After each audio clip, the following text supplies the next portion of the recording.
some ways it's like easier to interview like our very, very good friends. And in some ways it's harder because like we talk so much, you know, like we know so much about you. Like I'm going to try and avoid just like telling you things about yourself. I feel like that's what I end up doing a lot on these, like our good best friend shows.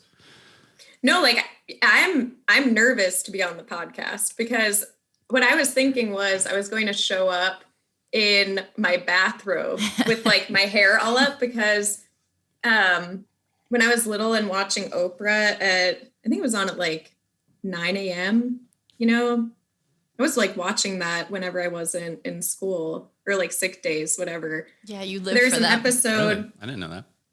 There's an episode with Martha Stewart where she's like, and you know, I'm probably in like 5th grade or something watching this episode about how they're talking about hosting like a dinner party and what you should do to make your guests comfortable. And it's like, answer the door in a towel or your bathrobe because it puts everyone at ease and makes everyone have to like talk, oh my gosh, you know, together. And so I was like, I'm nervous for this podcast to talk with 2 of my oldest best friends. Maybe I should show up in the bathrobe, you know? Just get the icebreaker. It would have been a move. There. I ended up doing the opposite of that. Right. But then we broke the ice talking about how good you look, how glamorous you look. Hey, I have a little surprise for you. It'll be like a compromise. I guess it's not just hang on. I'll be back. Okay. If you bring out the 4th grade speech tournament transcript. What was the speech tournament?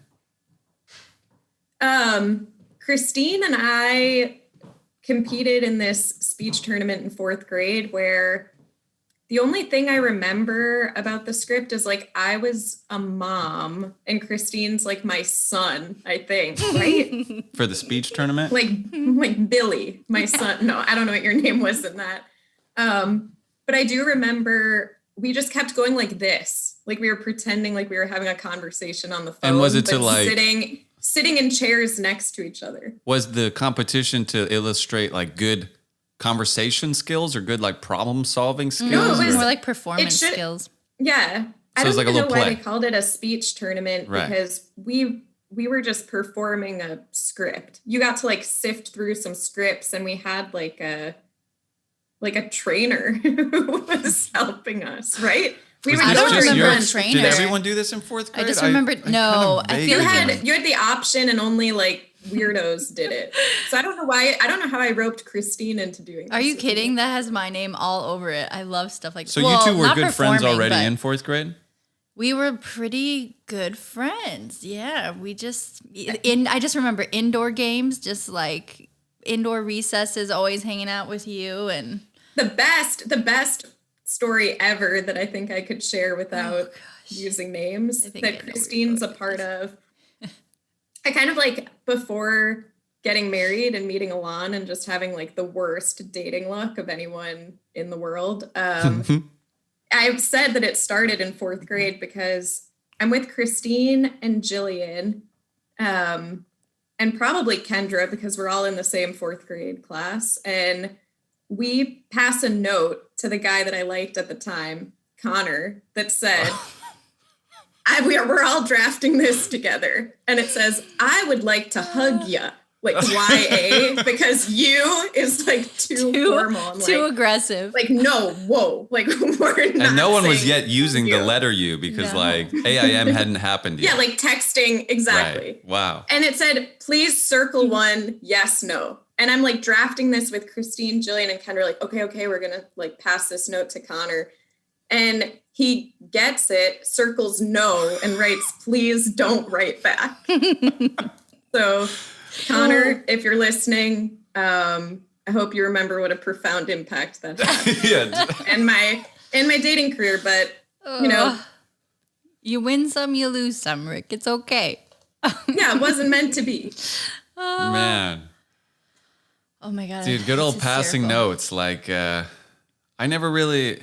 Did you ever pass a lot of notes? I never really passed notes. We passed notes. We passed notes around.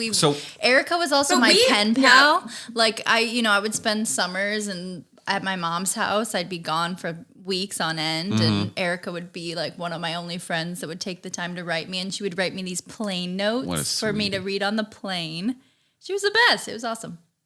And even like through when people would go to camp, I would, because, what are the highlights of a summer in Deerfield, Illinois? It's like going to movies at the mall with people that you think are cute. Mudfest. Mm-hmm. So I remember I would write letters to you guys of being like, here's the lineup, like where everyone was sitting for the movie, because that was the most like controversial thing. Like who was next to who. Sit next to the person that you like. Yeah. Like excruciating detail that you don't need. That's so funny. It mattered so much back then, though. Did you ever go to summer camp? Me neither. No way. Did you want to? I didn't want to because actually, I think that I was just worried about getting homesick. Like I really wasn't an adventurous kid in that way. I loved art camp. That was like daytime. But it was a day camp. It wasn't a sleepaway camp. Yeah. Sleepaway camp was like too hardcore for me. I was like a little homebody. I did like day camp one summer, and it was okay. I liked it. I did some like day camps at like the church, but and those were fine. But I went to an overnight camp. Outdoor Unitarian church. Well, it was my outdoor Lutheran church. But yeah, it was like... Okay, sorry about that. It's okay. But it was called like Vacation Bible School. It was like the summer program. I think a lot of churches do something like that. But you would just kind of like play games and I don't know. But I would do that. And then there was like I did 1 week of overnight camp, but it was a Lutheran camp. Because like we had gone as a church for like a day before. And like we had a lot of fun. So like my parents were like, you want to do it for a week? They do it for a week in the summer. And I have cried every night. I knew that. Like, I got like in a fight with a kid, like it just didn't like, a disaster. It didn't work. Do you remember Paul being the kid that cried a lot? Cause that's not like how I remember you, but you always bring up stories of you crying a lot as a little boy. As you say that, I have an image of like little elementary school Paul, like tearing up on the playground or something. If someone like, I was fragile, like I would either be like, I'm on top of the world. Like I feel great. But like, if someone like yelled at me, especially if an adult like scolded me, I would just cry through like 7th or 8th grade. Like I thought you were going to say like through last week. No, not anymore. I evolved out of it. But yeah, I would just cry. Like I just couldn't do it. So anyway, I cried at this camp and like, it's so... There's like a schedule and a structure to it. And like, I was used to like my summers, I would just walk outside and like come home and eat and then go back outside. Like it was just like roaming around.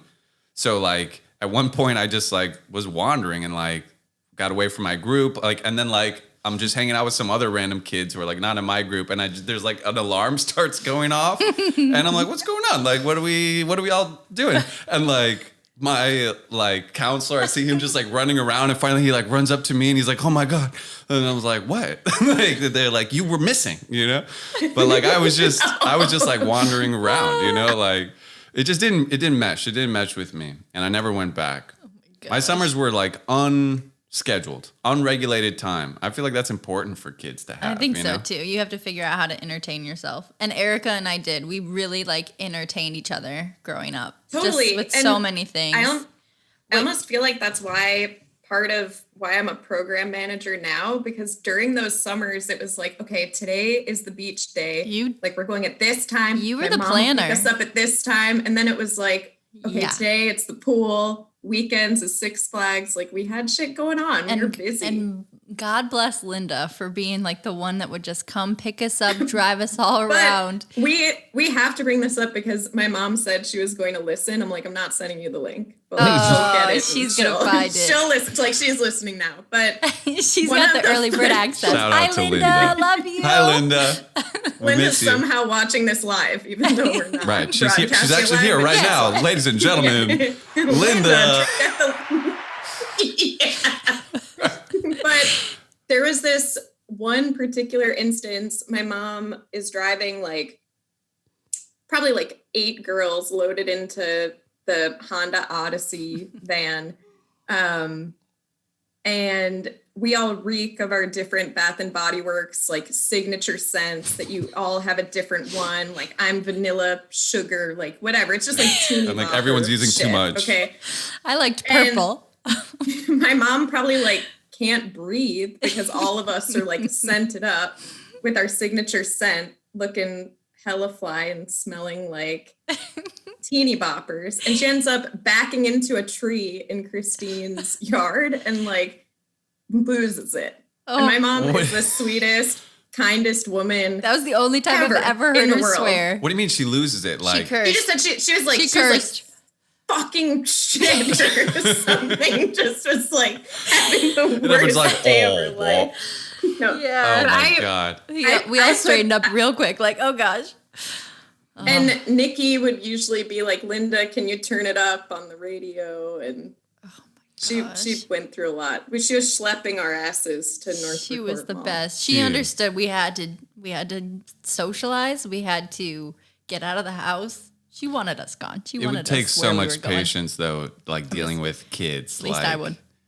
I even think about like just having kids over and listening to like 13-year-olds talk, like to not just be like, can I interrupt? Like, you guys sound like fucking idiots, you know, like, or, you know, like it must be so frustrating to hear like a group of 13-year-olds just like going at it, like the patience it takes for parents to have a bunch of kids at your house. But Linda had the patience. Linda was always she would sit with us on New Year's Day, and we would all, you know, we were all tired from being up all night playing Dance Dance Revolution and eating a lot of junk and root beer.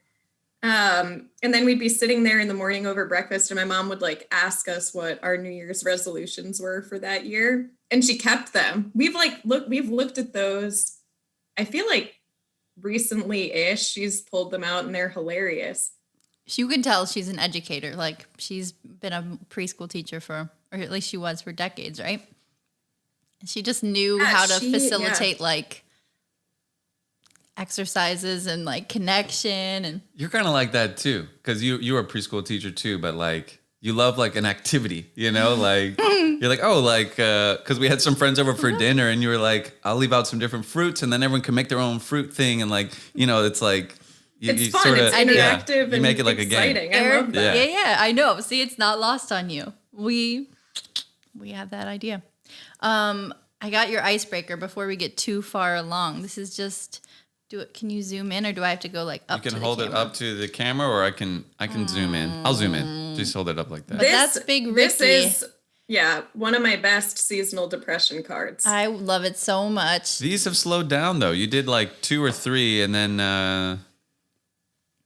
We actually... Yeah, I think it started my first apartment I lived alone in. I made... And, you know, like... I'm sorry.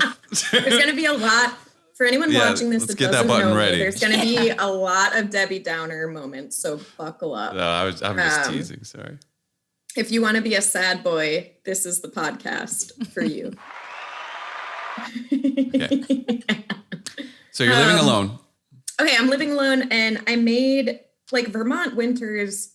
I want to say are like unlike any other place for winter. That's not true, but just like Antarctica. Notoriously dark and frigid and depressing. And so I was like, every year, you know, everyone gets those like family feeling good. Like, we're so much better than you. Look how happy we are cards. And so I'm just like, why don't we do what we really feel, which is like, we feel like garbage right now. And I'm going to do a seasonal depression card. So yeah, the first one, I'm laying in my bed, just did a self timer with I have my teddy bear oatmeal and like an empty handle of liquor, which like, why did I have that? I don't really drink, but I did for the picture. I had just the empty bottle. And then it just said something, I don't even remember what it said. It was like, enjoy the darkness and the abyss or something like that. It was like, embrace the darkness. Yeah, like, we have that one somewhere. I have that one. Okay. This one says celebrate in solitude.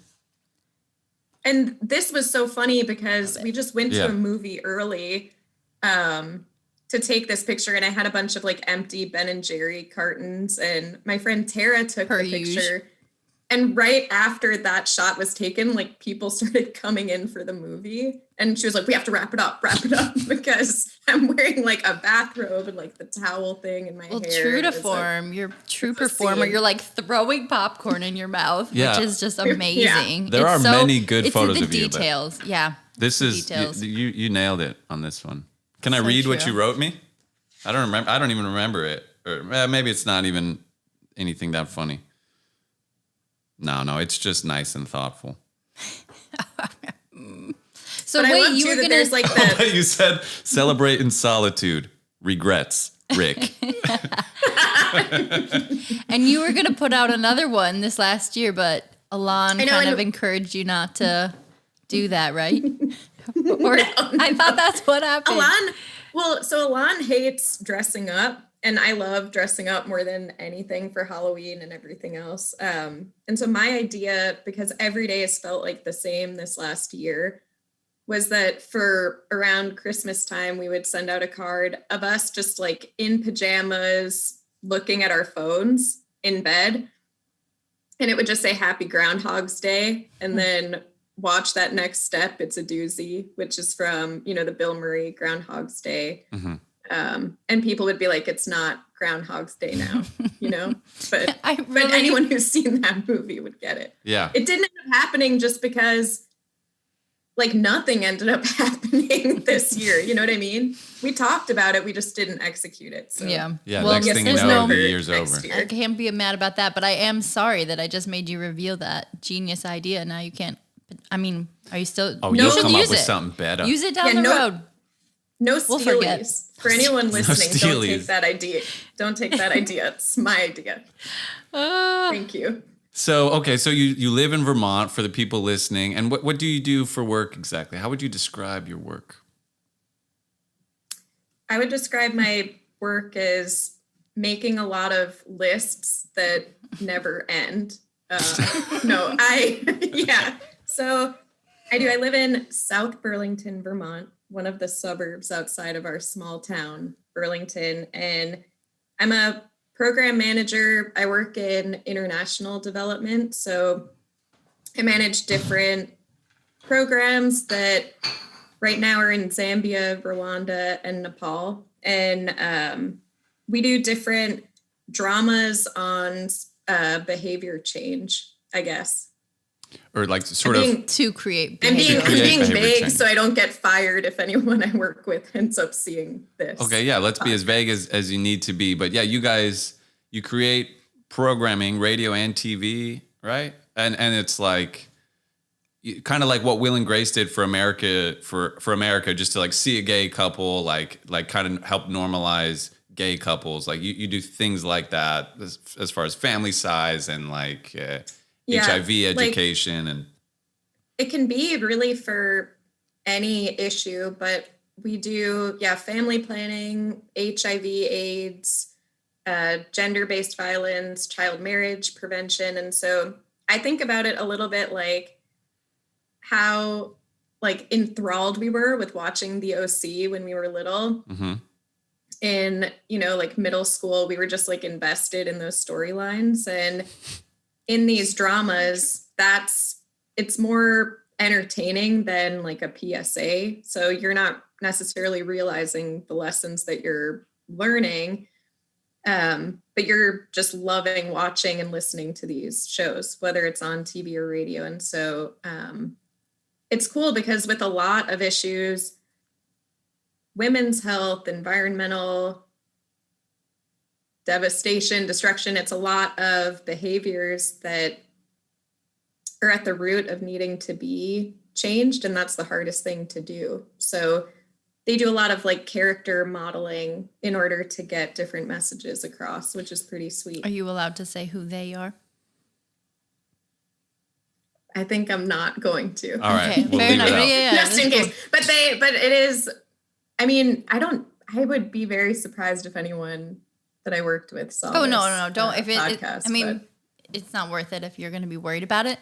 But it's a very cool international NGO that I'm really happy to work for. Kind of before that, I spent almost 8 years just strictly managing projects all over. And yeah, this where I'm working now is a lot more mission oriented that I like a lot.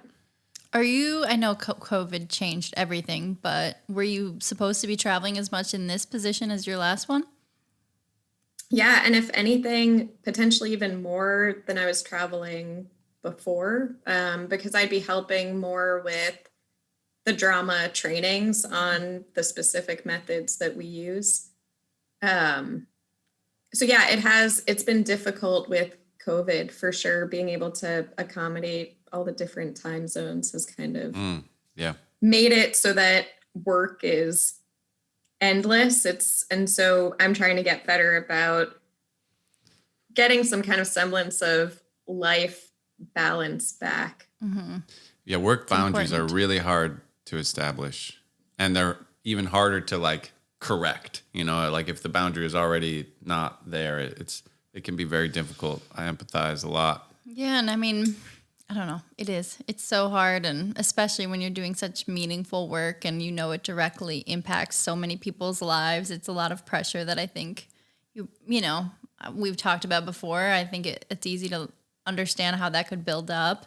So yeah, I don't know. Just finding ways to let that out. It's a good idea, but I think a lot of people with COVID, their whole jobs sort of changed. Like even the people who didn't lose their jobs, a lot of them found themselves in careers that looked nothing like what they did before, whether that was like somebody in medicine or somebody who usually was traveling the world and is now, you know, landlocked or like stuck, you know, all these things kind of, it sounds like your job fits in that a little bit.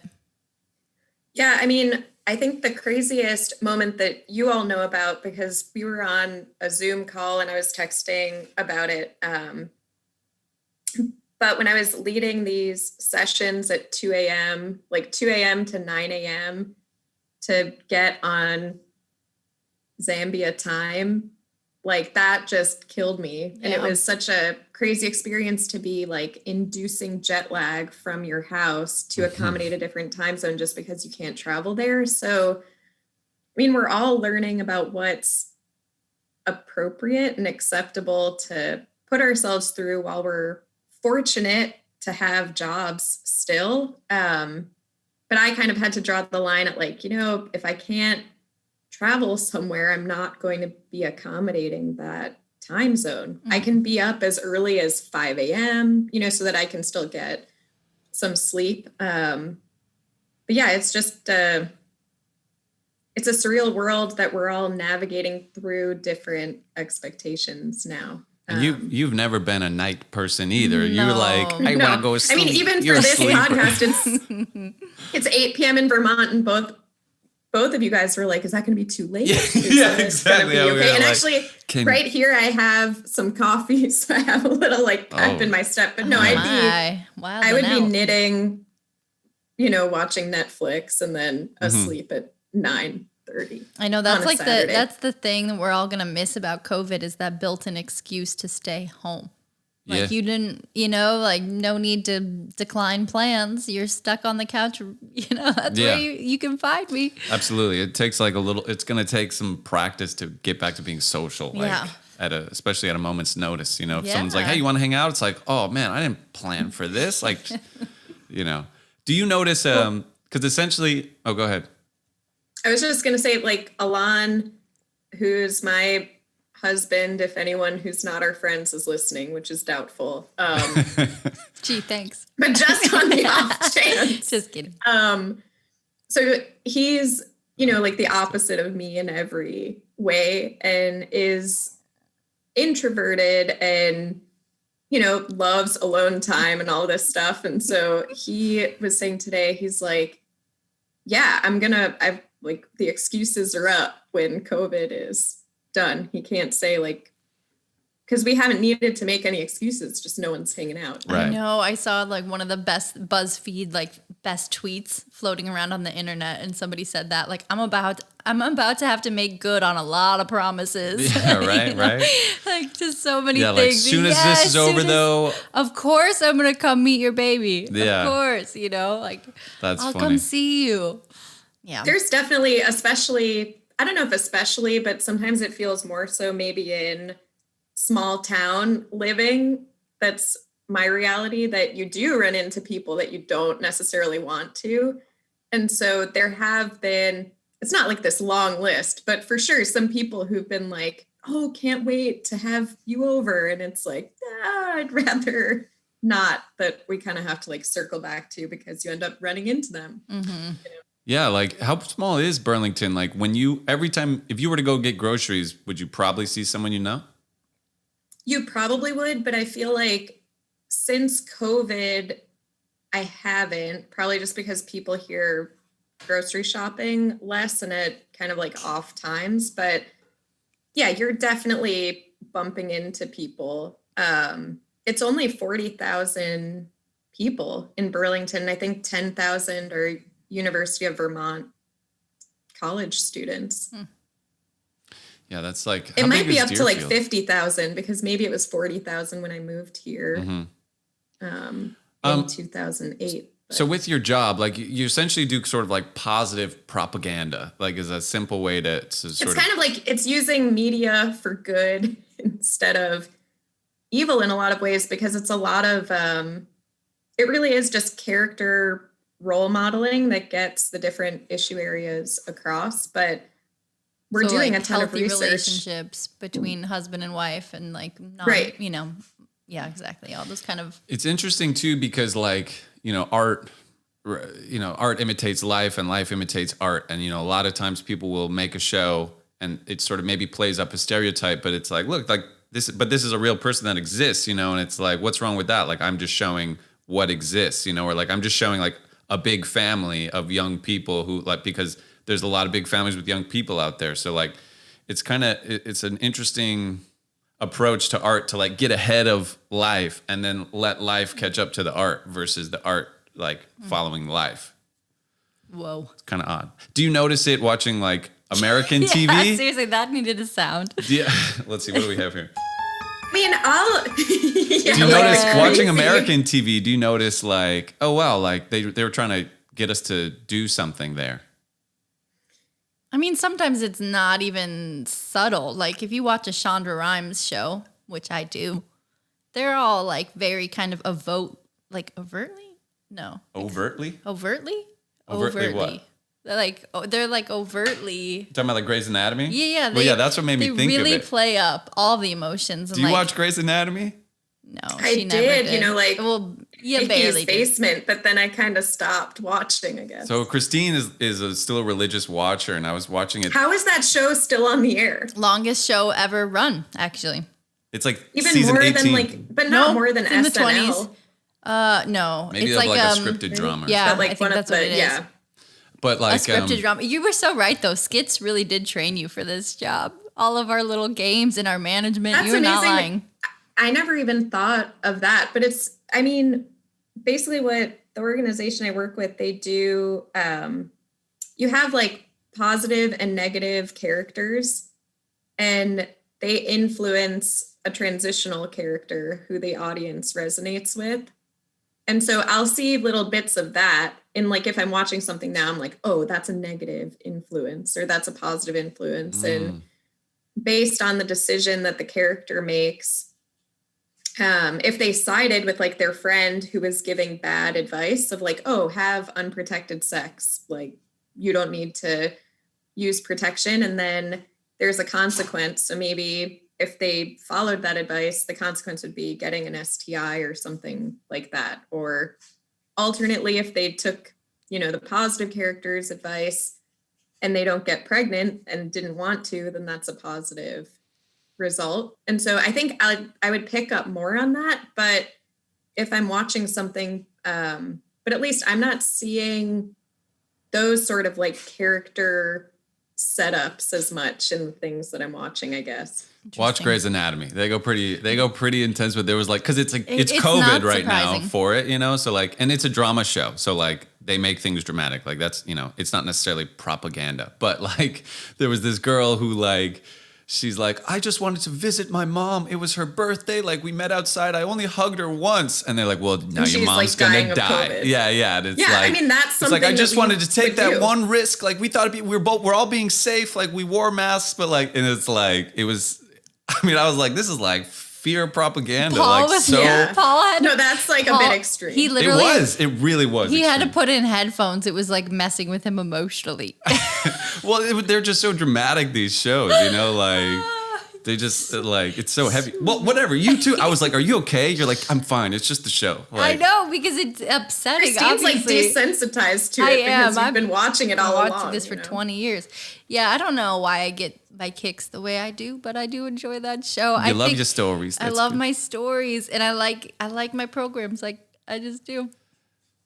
I always have. We're watching WandaVision right now. We haven't finished it, but you recommended that, right? Yeah, I'm obsessed. I was obsessed with it. I mean, we watched like with everything, in one weekend. We finished WandaVision.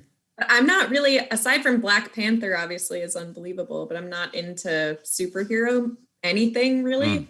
I didn't like Black Panther. But I love sitcoms, and that's what's so cool about WandaVision, because each episode is, like it starts in 1950s Bewitched kind of era in black and white, and you end up, I don't think it's a spoiler, but you can see even just we're in the like Malcolm in the Middle episode exactly right now. Okay, and so I think the last sitcom one will be kind of more like Modern Family type of style. It's perfect.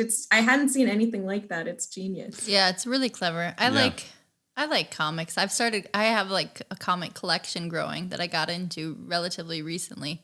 I don't know, the illustrations are also cool. I love the way there's like, because we used to make like 6 block stories, I feel like, where you just fold the paper and you get these like, 3 boxes up top. But I love the way that comic strips or whatever, they just don't do it like that. Like, there's so many different moments all in one page, and I just think it's so cool. Did you ever read comics, Rick? Only Archie's at Nikki's. That was like the only time.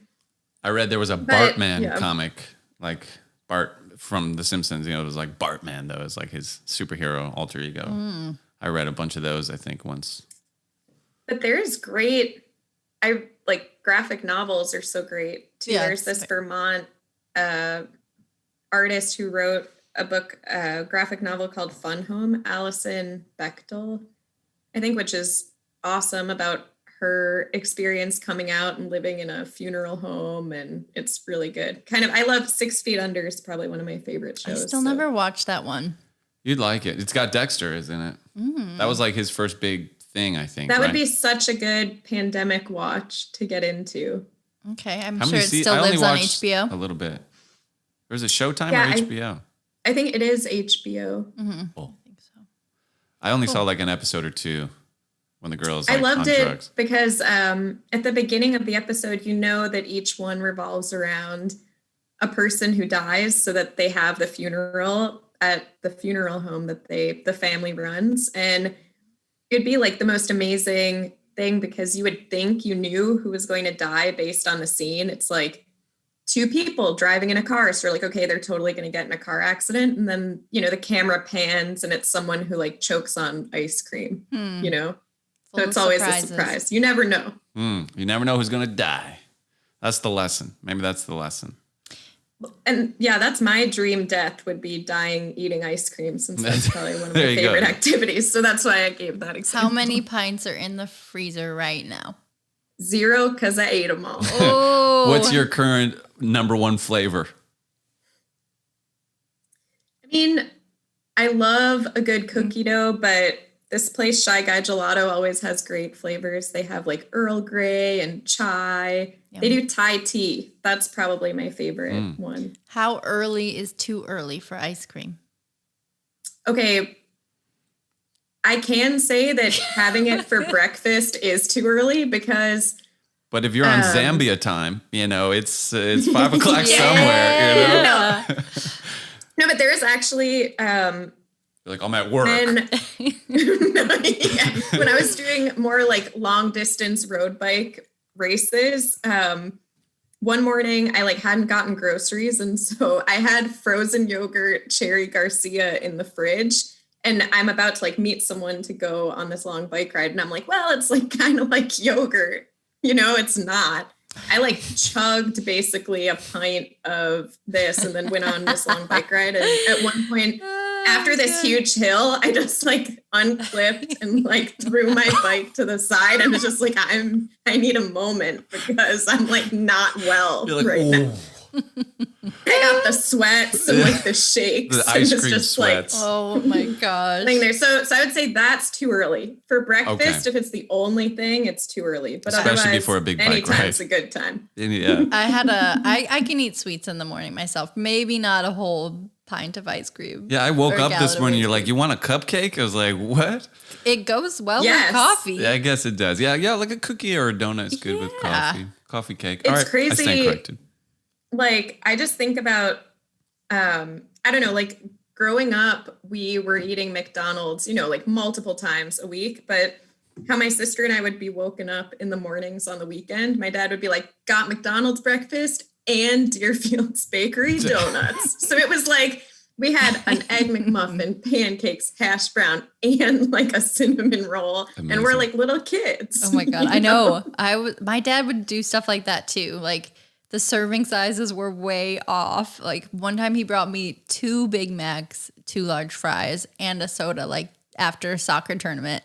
And I appreciate the sentiment. I just ran a lot. I need extra food, but 2 Big Macs, that's like 2 days worth of calories. But people didn't necessarily know as much back then. They were less aware. Because the amount of sugar they fed us when we were kids, like... It was kind of like just sugar because you'd have cereal in the morning and like definitely like Pop-Tarts and all this stuff. Like a peanut butter and jelly. My dad would give me like coffee and donuts most days for school for like ever. Like all of high school. I was driving myself with it to school. Just so much sugar all the time. But the coffees he would make, do you remember my dad's like signature coffees? But it had a lot of sugar. Oh my God. He would mix them with like, he would do part coffee and then part hot chocolate or like part cafe, like a latte or something. And then like pour in a bunch of extra creamers and sugars. So of course I started liking coffee in 7th grade. I started drinking it so early because it was like coffee syrup. Amazing. Right. Yeah. You're like, this is coffee? Like, this is amazing. Yeah. That was always kind of a flex too. Like it's like a status symbol, like walking into school with a Starbucks cup. It was kind of like this wasn't This was no Starbucks. This was from the gas station at the corner, like the little gas station on the way to Thorngate. Oh, all right. But I was thinking of white cup. If you go back and edit this, you should bring in like the home improvement, like who? And you get like a jolt from the coffee. Yeah, and like the camera like zooms in, like you're like. It's not that kind of podcast. Yeah, not that kind of show. All right, we try to keep it real minimal with the post production. What about your wedding? You want to talk your big Indian wedding? Yeah, well, you both were there. We sure were. I'm so glad we got to go. I'm really grateful that I didn't come up with any excuses not to be there.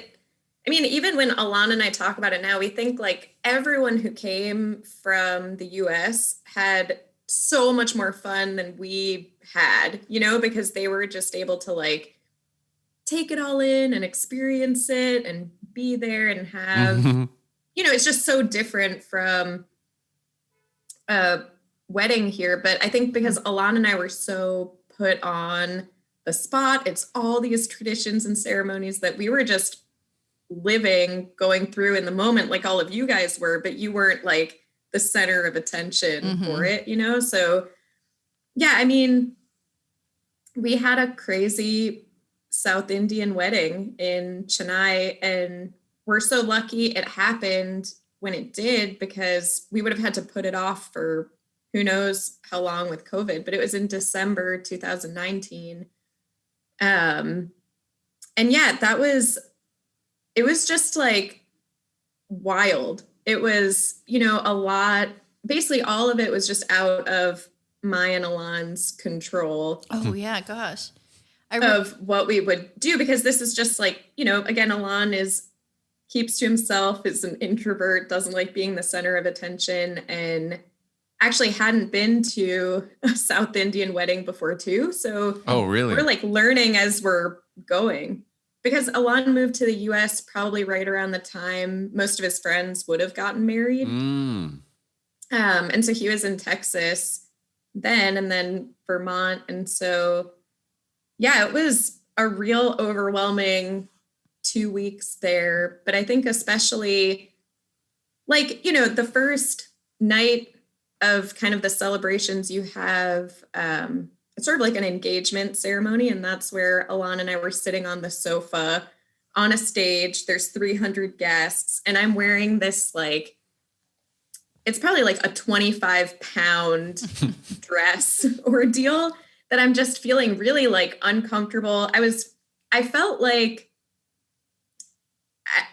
I don't know, just like I was wearing enough makeup to be in a drag show, but I didn't look fabulous like a drag queen would, you know. It was just like, a lot. You did look fabulous, but you didn't feel it, which is important. There's a big distinction there. But we knew, like, you know, for me and Alon, like, I'm kind of jumping ahead a little and I can go back to the Indian wedding experience. But the best thing was when actually we weren't able to register our wedding there, and we got to get married in our kitchen, just us, by a justice of the peace, who basically just said, when we got home, who was like, all right, like, do you want to do this? And we said yes. And we were just wearing like our house slippers and what we wore to work that day in our kitchen. And it was like, this is the best wedding. Like, I don't know why people do huge over the top things, as someone who did a huge over the top thing, but it was, you know, Alon's family who planned it. And more so, it's sort of like a non-negotiable that we had to have this wedding. But for us, for me and Alon, totally just prefer us in our kitchen. Yeah, it was definitely, I mean, it's over the top in terms of what we're kind of used to, I think, seeing and being a part of. And it started at like 4 a.m. Well, and it went on for days. And you guys too were there for kind of like the main ceremony, but you came at probably 8 a.m. or something. That was funny too. Like, the wedding is at 8 a.m. and like you get breakfast after, basically. Yeah. And so, and like don't you guys have to go home and consummate the marriage? You're supposed to like go, or that was so. Be sure to tell that part. Thought after we did 3 ceremonies, which was like 3 sari changes, that all started at 4 a.m., but we were up pretty late the night before. The sari is the gown you're wearing. Mm-hmm. Yeah. We were kind of joking that we had to go back and consummate the marriage, because we were told, like, hurry, you have to come like over here and go somewhere. And Alon and I still don't know anything that's going on. So we're just going with it. And I think what you're talking about, we just went back to Alon's family's house so that they could say prayers for us. Gotcha. Kind of like the opposite of consummating the marriage. Got it. Got it. Yeah. Do you like look back on it fondly at all now? Is it like, well, I'm glad we have this crazy wedding Alon story? and I, we can't even like look at the wedding pictures. We never looked at so it's still them, too other than early. Like, I posted some on Facebook just because so many people and like coworkers and friends, and I tell people pretty much everything about my life. So a lot of people are like, we can't wait to see the pictures. So we looked at the wedding pictures enough to post that, and then we like never looked at them. That's so funny. Yeah, I mean, you really did that for his family, his parents. Yeah. Yeah, and definitely that, but also it's really this entrenched norm that if you're South Indian for the most part, and in Chennai, I mean, that's what you do. It sort of isn't questioned that we wouldn't do it. Kind of like felt like not an option, I guess. Mm-hmm. I think a lot of people can relate to that part of it, at least, like kind of letting their weddings get swept up and made into something really big, whether it's, you know, their mom or the groom's mom pushing for it. It just seems to happen sometimes where it escalates quickly. Escalate? Yeah, you got it. It feels uncomfortable to me also to be like, I like being the center of attention, but I don't I don't enjoy like when I'm at like a party about me, like my birthday party or like my wedding. I've never had a wedding, but you know, like that would be uncomfortable. Not I think yet. for a lot of people. Not yet, you know what I mean? But Not yet. but yeah, it is like this. We do also have a norm of like people expect two people are going to stand up there. Like there is a tradition, and like maybe if you, because we had never seen like the wedding we were at, we were like, oh wow, this is so different, you know. But like they might say that at like an American wedding, you know, like wow, this is so different. But maybe the difference is like ours is kind of more fun, you know. It's like you get drunk and like do the electric slide, you know, versus like I don't know. Yours seemed it's a little more serious. It's more religious. More about the ceremony and traditions and I think formalities. It felt pretty formal. Well, it's also like you said, you were literally on display on a couch. It's like being showing off, being seen, and that's just a weird kind of, I imagine would be like, just starts to feel gross really quick. Well, I think too, I mean, one of the things Alon and I said, it's just you know, and Alon and I, we met on Tinder, which in a lot of ways that is like blind date, not an arranged marriage, but I have nothing wrong with arranged marriages and knowing that, yeah, it is more common to have an arranged marriage in India, in Chennai, in South India. Alana and I were just saying, like, could you imagine if like we didn't know each other that well and we're doing this? Because it is such an intimate, like you're really on display with someone who you wouldn't know necessarily that well. Mm-hmm. So, I mean, all of it to say is like, I love Alon so much. I would do anything for him. And even though both of us say like 10 out of 10 would not do this wedding again, like I would in a heartbeat to get to spend my life. Oh, that's sweet. And it is good that you two had each other. Like you could always turn and like even just make a little look at and be like,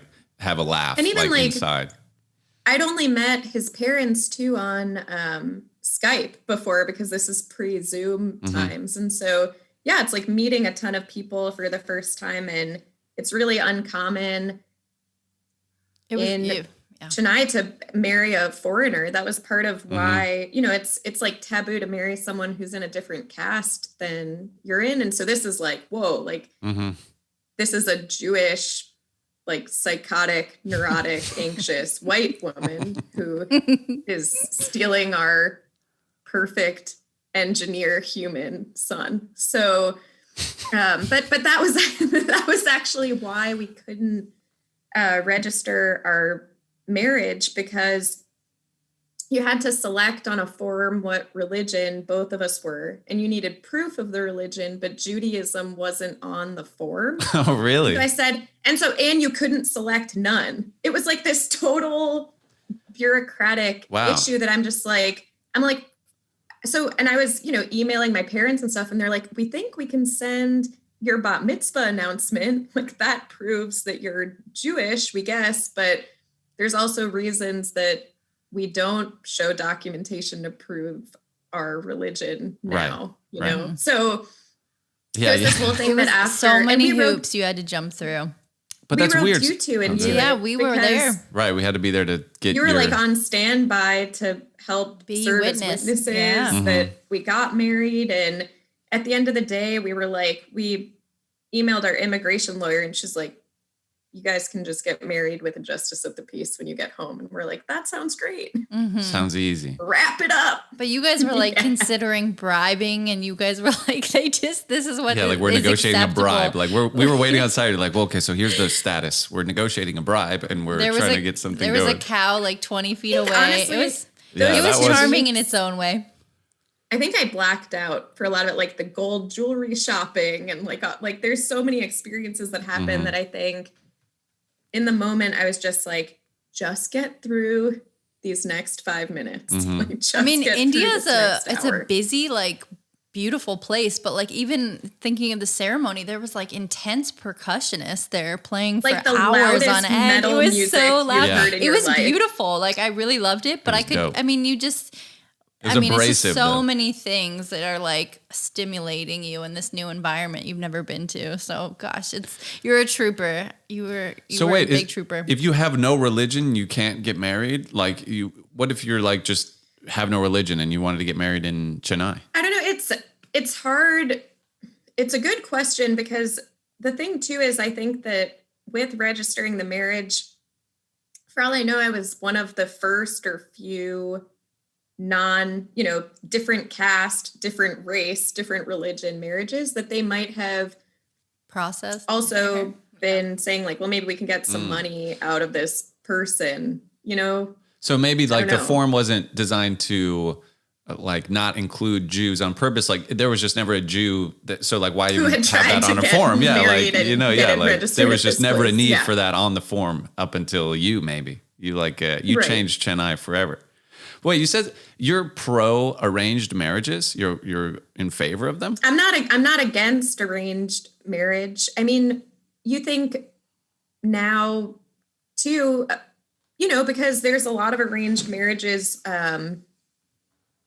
that work and are successful. And I mean, but do you think the two people, it's fine, So if parents say we've arranged for you and you to get married, as long as those people say, yes, I'm okay with it. But if one of those are like, no, I don't want to do that, then obviously you're like, then they shouldn't get married. Yeah. I think as long as both parties agree, so parents can encourage an arranged marriage. A bunch of gamblers in that society. Marriage. I was begging my dad to try to do an arranged marriage for me at one point. And he actually, you guys probably don't know this because I would never tell anyone this, but tell here we are, ladies and gentlemen. So he's like, well, my dad is,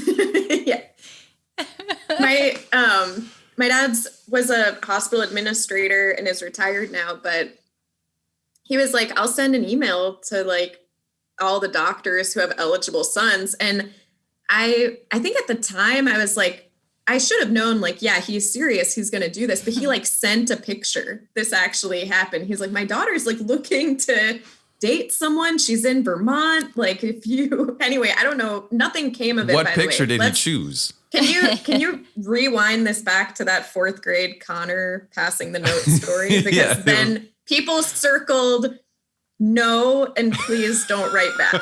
That's what happened from those emails. Oh, that's funny. If I could have had an arranged situation, fuck yeah. But an arranged marriage is the kids don't have a choice. You're more talking about a suggested marriage or an encouraged marriage. Arranged, I think implies there is no choice. I think that's one of the misconceptions with arranged marriage because it seems so foreign to us who, in India, you'd call what Alana and I did a love marriage, which in the US is one of, the main reasons you get married. But families you're presented with options, kind of a biodata of a person. This is where they went to school. This is what their interests are. And you're communicating and talking. You can meet with them and then decide if you want to proceed or not, so it's not a forced situation. Yeah, it's just more of a societal matchmaking above anything else. But even when you think about, I don't know, I even think about with coworkers, not to marry coworkers, but if you're in a situation with new people and strangers, anything, whether it's a new workplace or whatever, you'll end up finding common ground about something because people are people, Definitely. there are totally people that you don't hit it off with. And it's not saying that, a marriage will work because we have one thing in common. But I think if you spend enough time with someone, you would grow to realize that you have more similarities than differences. Sure. I mean, and you'd at least can get along, not necessarily as far as marriages, but because even people who are in love, marriages don't always work. Mm-hmm. But as far as, I feel one-on-one, any two people can get along, no matter who. If you met a terrorist or something, if it was just you and them, just one-on-one, you guys could probably get along, I think. I don't know about that, but I think in the US, Americans, we just expect our romantic partners to be a lot for us. It's supposed to be our best friend. It's supposed to be our partner. It's supposed to be your ride or die. Ride and die? I don't know. No, ride or die. You did it. You know what I mean? It kind of goes on and on what we expect of them. But if your goal in a marriage is sort of domestic partnership, that's a little bit easier to achieve and sustain than a full-on Fair hot enough. and heavy Everything. love story. Right. Best So maybe friend. our standards are too high. They're like romanticized from TV and stuff. Like we want all that, best friend and everything. Head We want over heels everything. kind of thing. Right. Before we move too far away from your marriage, will you tell the car breakdown story? Oh yeah, this is so wonderful. This is my favorite. And I really love Alon's dad for this moment. So we were driving, I think this is when we were driving to get one of the wedding sari outfits. And we're driving Alon's parents' car, and it kind of like comes to a stop because it seemed like it was overheating. And so we get out of the car and like pop the hood of the car and get out, and then there's a rat in there. And that's why some of the stuff wasn't working, because I think the rat had eaten through some wires. You can see I know so much about cars. Mm-hmm. I know like everything about the mechanics of cars. So the rat like ends up on the street, and I think Alon's dad, he found some sort of, he's like, grab like anything you can find that I can like kill this rat with. And he picked up some object and Screwdriver. brutalized this rat, which was wonderful. And fast forward to now, our Vermont home is infested with mice. So. That's right. Does Alon call his dad like for like, that was what's karma? the technique? Maybe that was the universe's karma. That rat killing is now coming back to haunt you. That rat bastard. That rat. So what's the update on, what is the rat situation currently? It's a mouse. I mean, if I grabbed Alon right now, he'd be like, there's no mice here. You know, like, but then like Alon one would crawl out of turned his, into a mouse. yeah. That's been a joke with our friends during COVID, is that Alon is just a mouse. Yeah, the mice are controlling him now. Yeah, like he's like, there are no mice. You can And get then him. like a mouse like crawls out of his You sleeve. can get and him to scurries do off. anything you want by just waving a little bit cheese in front of him. So, but is it true? Are the mice? You don't see mice No, anymore? I mean, like, I haven't seen any. Like, we were seeing some like scurry up the fireplace and like go down in the kitchen. And I think I was more freaked out about this, but then from talking with different people, they're like, you're in Vermont and like every house has them basically, which probably not every single home does. But yeah, probably because they're old and it's so cold, they have to like escape the cold. They're just trying to survive. They are. That's Sure, yeah. of course. Yeah. that's- It's not their fault. At Poor least little they're guys. cute. Have you ever seen those pictures of like the close-up shots of mice, and they're all Yeah, like mice are cute. dangling on flowers? And I mean, I've seen cute. them. I mean, they're dangling lucky in the they're mouse cute. Traps. Yeah. I always feel bad. they are They They are look cute. cute. Dead, twitching. They're cuter outside. A field mouse is cuter than a basement mouse. That's for sure. Yeah. And so I can get some hate mail. And I mean that, like, Kelly's a gonna handwritten text hate you. My letter, sister's gonna be like, "What in my now? mailbox?" But Did that really we're not happen?" using. We're not using have a heart traps, okay? Like we're killing these motherfuckers. It's funny how like You learned a thing or two in India. You got tougher. it's funny how cute an animal is affects so much how we feel about it. Like squirrels are everywhere. Like imagine if those were rats. Like if you just saw rats all the time in trees and like running around, like it would be icky. But like squirrels, they're cute. I learned about that once in like a zoo context. Like researchers were actually saying that some animals that are endangered get so much less, hype around them, that they just don't have the sort of resources to support them, versus, a panda that everybody loves. They're kind of willing to donate and save habitat. 'cause Like it's cute. they're just more motivated to help because it's cute. Yeah. I still think during like environmental studies in high school, I had an idea that because mascots for like fuck sports really, but if you're gonna have mascots and we have to have sports, like every team should feature an endangered species local to their state, and then you at least get to learn about one for our measly brains that have no attention span anymore. That's great. Or like a portion of the proceeds from every ticket sale should go to enriching I want their the lives. Illini sandhill cranes. That's what I want to see in my lifetime. Okay. Okay, you might see it. I Maybe- mean, maybe it's teams are not- getting new names. That's happening. I love alliterations as much as the next guy, but do. the Illini sandhill cranes, make it happen. Yeah, Paul? it flows so nicely too. It rolls right off the tongue. Like you could see kids yelling it in the audience, like "Give me an S, give me an A." It just goes for a long time, but but eventually you spell the whole thing and you get it. Through it. You get through it. Do you guys ever plan to leave Vermont? Nah, I want to die here. Nice. I love Vermont so much. I do think that like retiring here would be dangerous. Like we're wiping out on black ice as young spring chickens now, Yeah. But if you're inside in a retirement home, why not Vermont? That's what I say. I say sunshine. That's my answer to why not Vermont. But it is beautiful, and I get why you love it, and I understand. It makes sense that you're there. It's like one of the smartest states we have, and I think you're kind of right where you belong. Because, I mean, we've talked about this, like, politically, it would be so hard for you to live in a place like Texas or Arizona or somewhere that you just, like, are not getting the right representation that meets your values, and I think Vermont delivers in that way for you.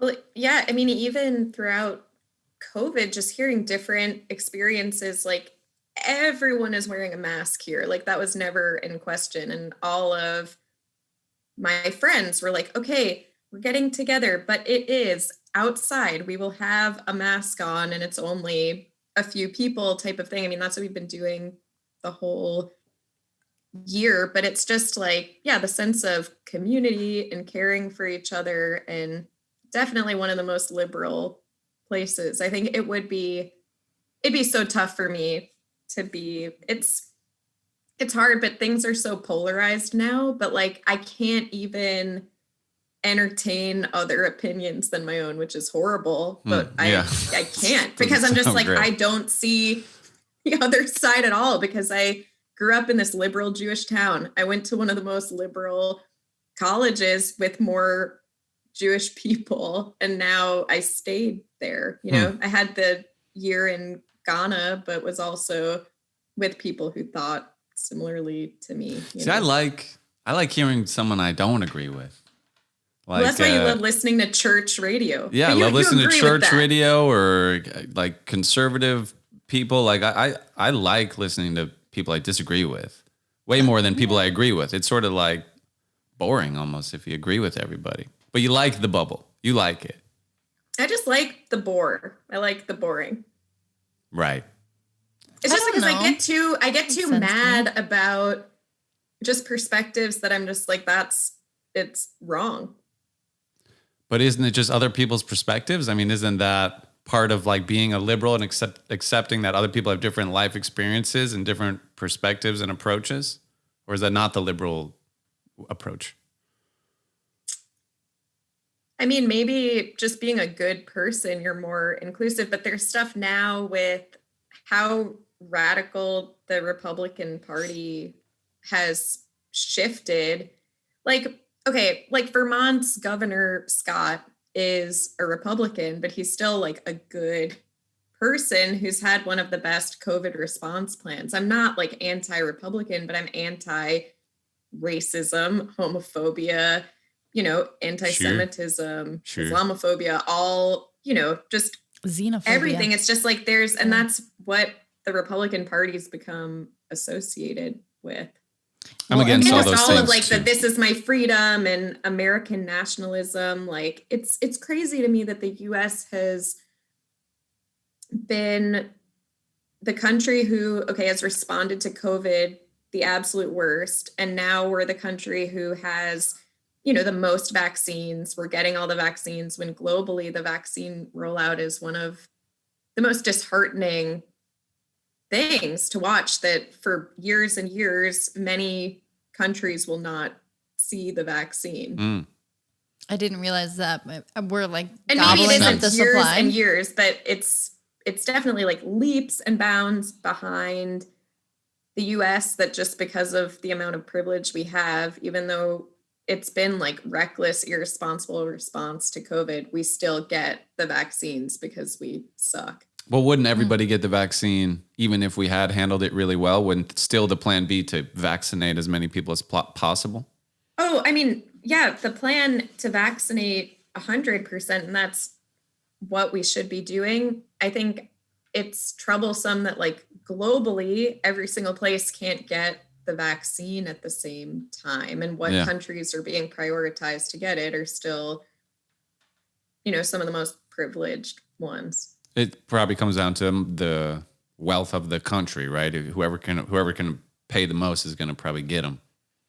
Is there like, I don't know. I don't know how you help that. If I refuse the vaccine, is that helping somebody get it? No, probably not. There's like nothing you can do, right? Like even if I would say I don't want the vaccine, of like finish all of the food on your plate because someone else is going right. But like they're not going to get it. Yeah. It's like huge inequities, Mm-hmm. Yeah, it's a like the inequities of the world is so difficult because like with this vaccine, you could say, okay, I'm not going to get the vaccine until everybody in Guatemala can get the vaccine also. But like you're not changing how quickly they get the vaccine. It's like the food on your plate. Like you're not feeding anyone by not eating that. Well, we kind of had this situation because in Vermont, they started a few weeks ago prioritizing BIPOC, Black, Indigenous, people of color to get the vaccine and opened it up to anyone in their households. And so Alon and I are both like, Alon does have to go to work in person, but I'm working from home. We don't have the pre-existing conditions. We're not the most vulnerable.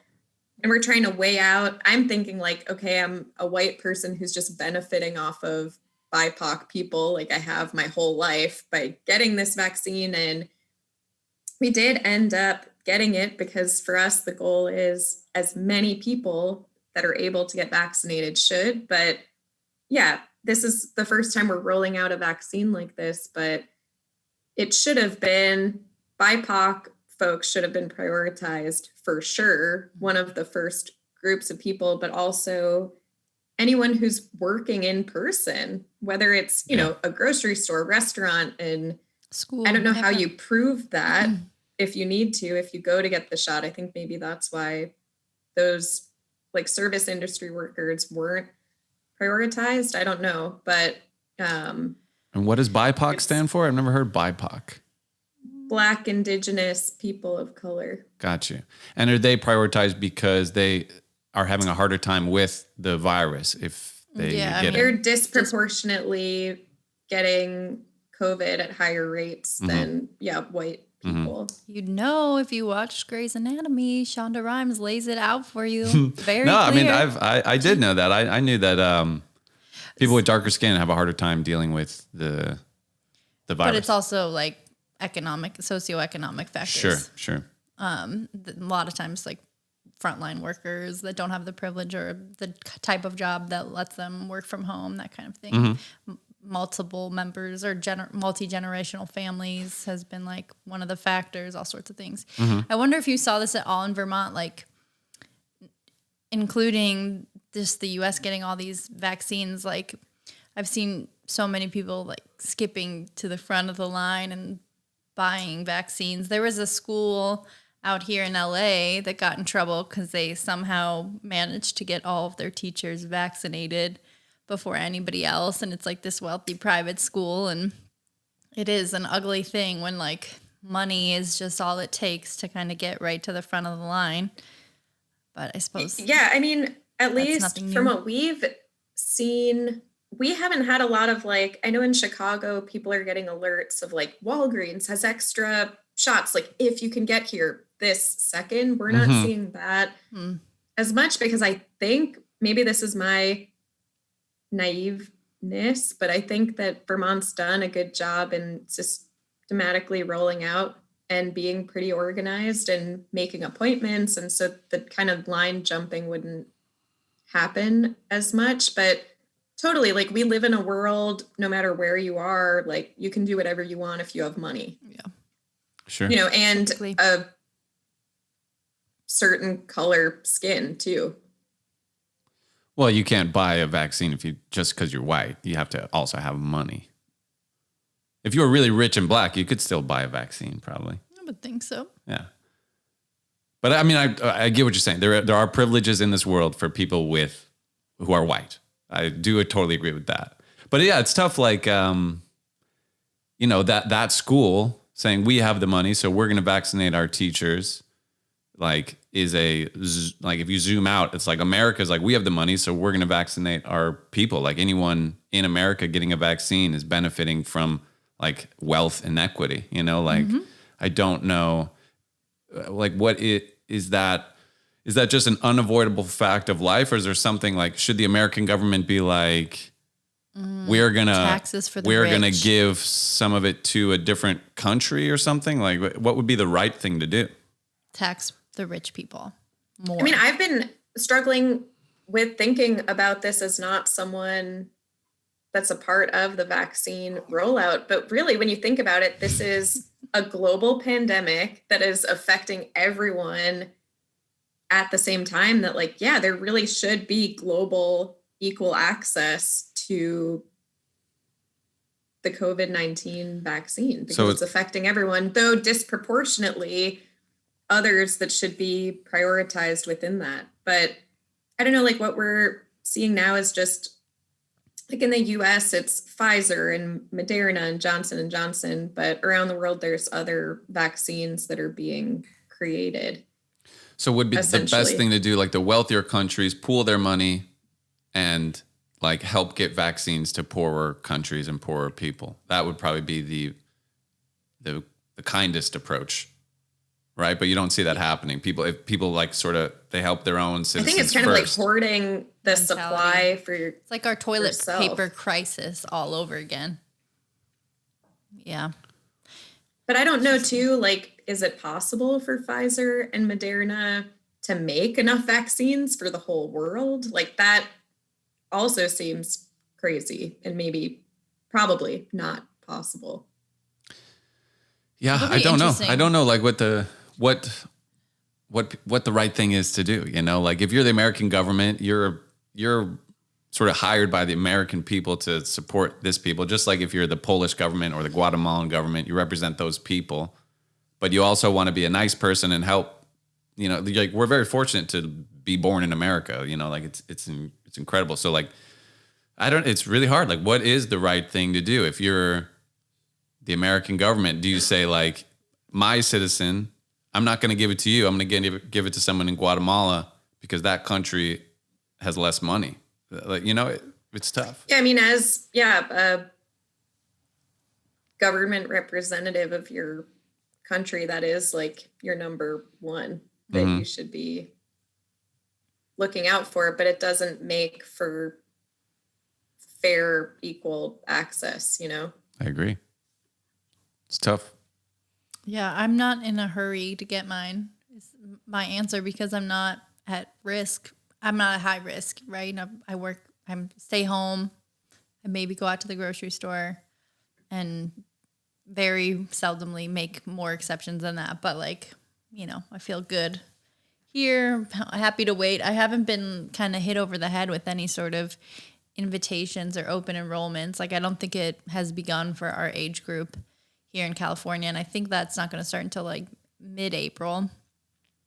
But yeah, there's a lot of people in this state that have to get sorted. I wonder what the difference in population is between California and Vermont. Because I was saying this the other day, I don't envy politicians and people working government jobs right now because it's like, I mean, it's just never been heard of. This has never happened. And it's just so many fires to put out, and I don't envy them. Yeah, I agree.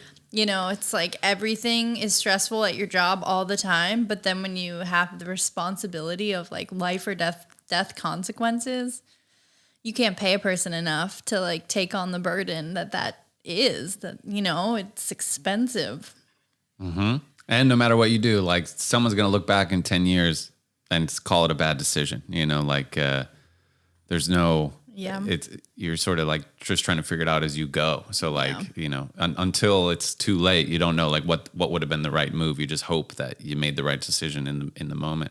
Unfortunately, I feel like this is the year that there was just a lot of lose decisions that were made anyways, mm-hmm. You know, not to say that it shouldn't be done more equitably, but we were definitely, I think, as a globe, everybody was really stuck, like really. And obviously this is just crazy.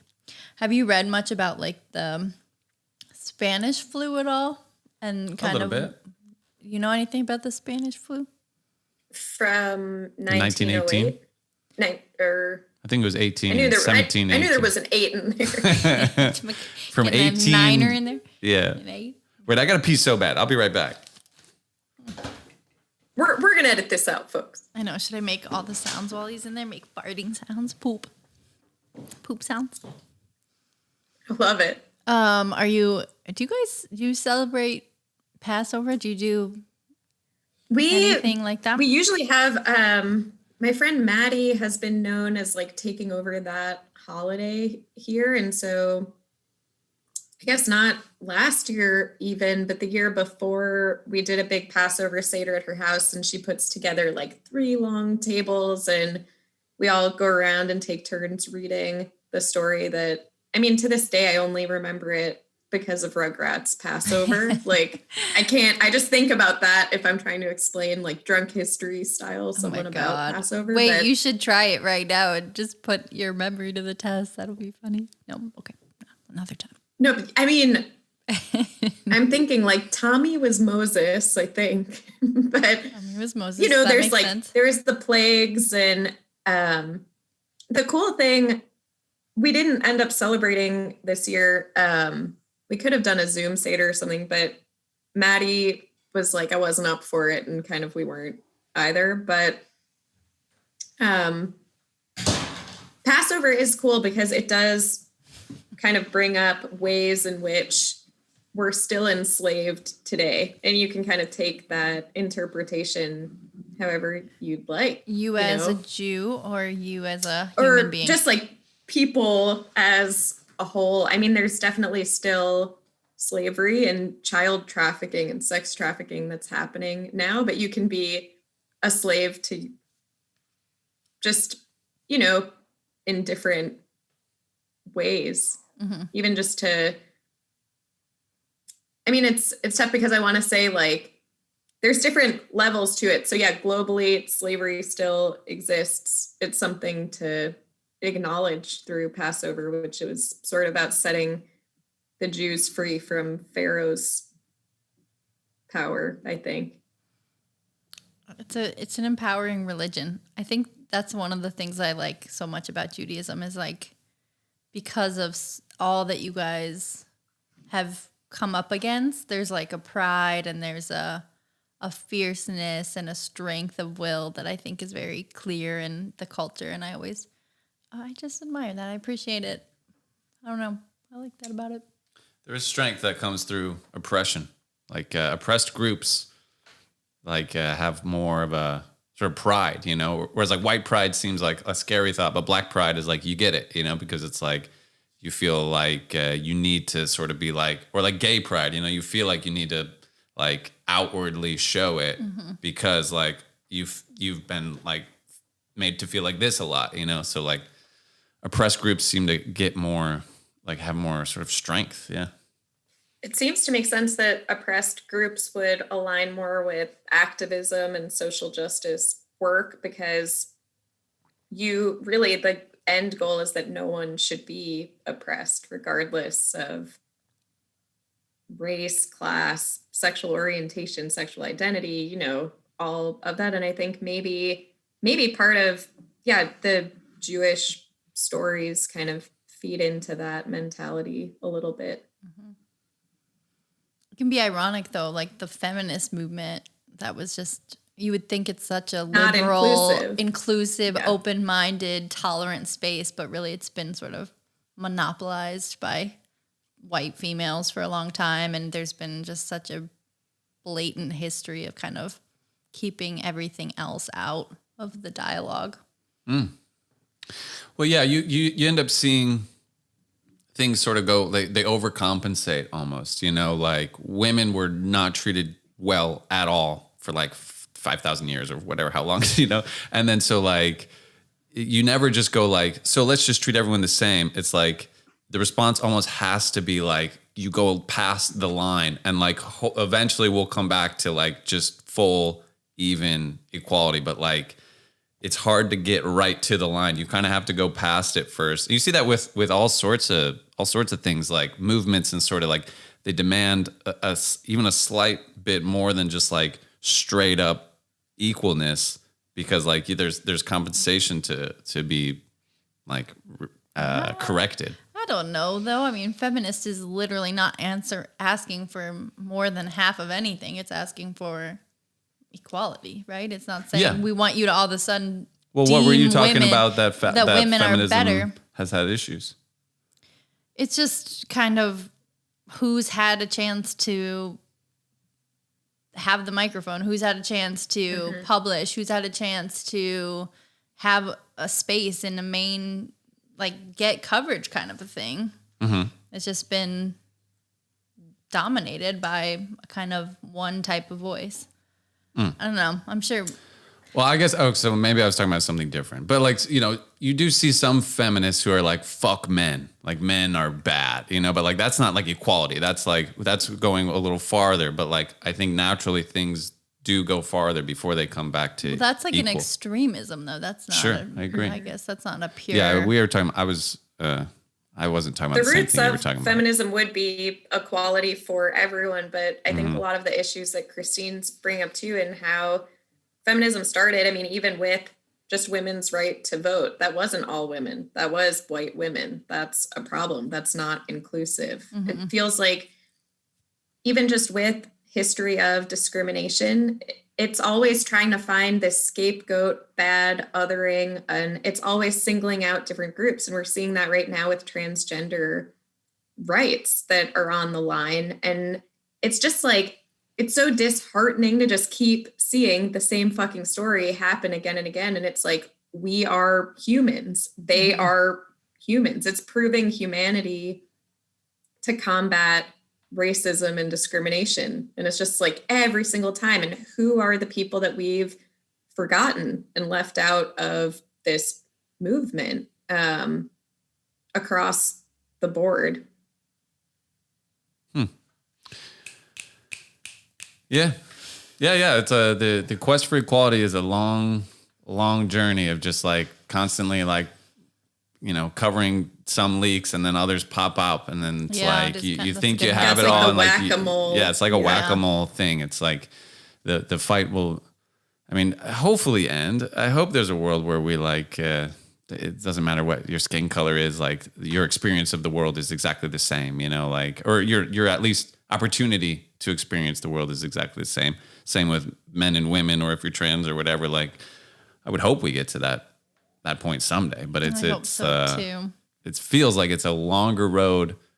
At least when I was a kid, they were like, they did a civil rights thing, like fixed racism, like now we're good. You know, like that was sort of how it was presented to me. But Seriously. It's like, it's more of a like every generation is going to have to like keep pushing this like brick up the road or whatever. Wait, I didn't say that. Yeah, right? And it comes with a rock up a mountain. That's what it was. Yeah.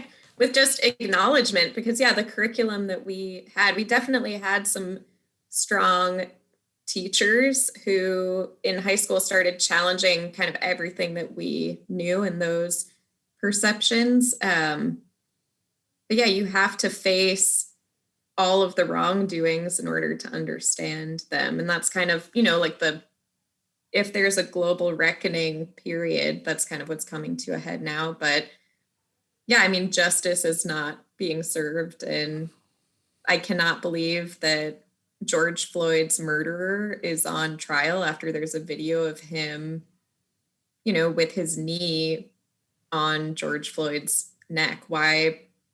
What more evidence do you need? It's just so blasphemous to me. You don't think they should have a trial?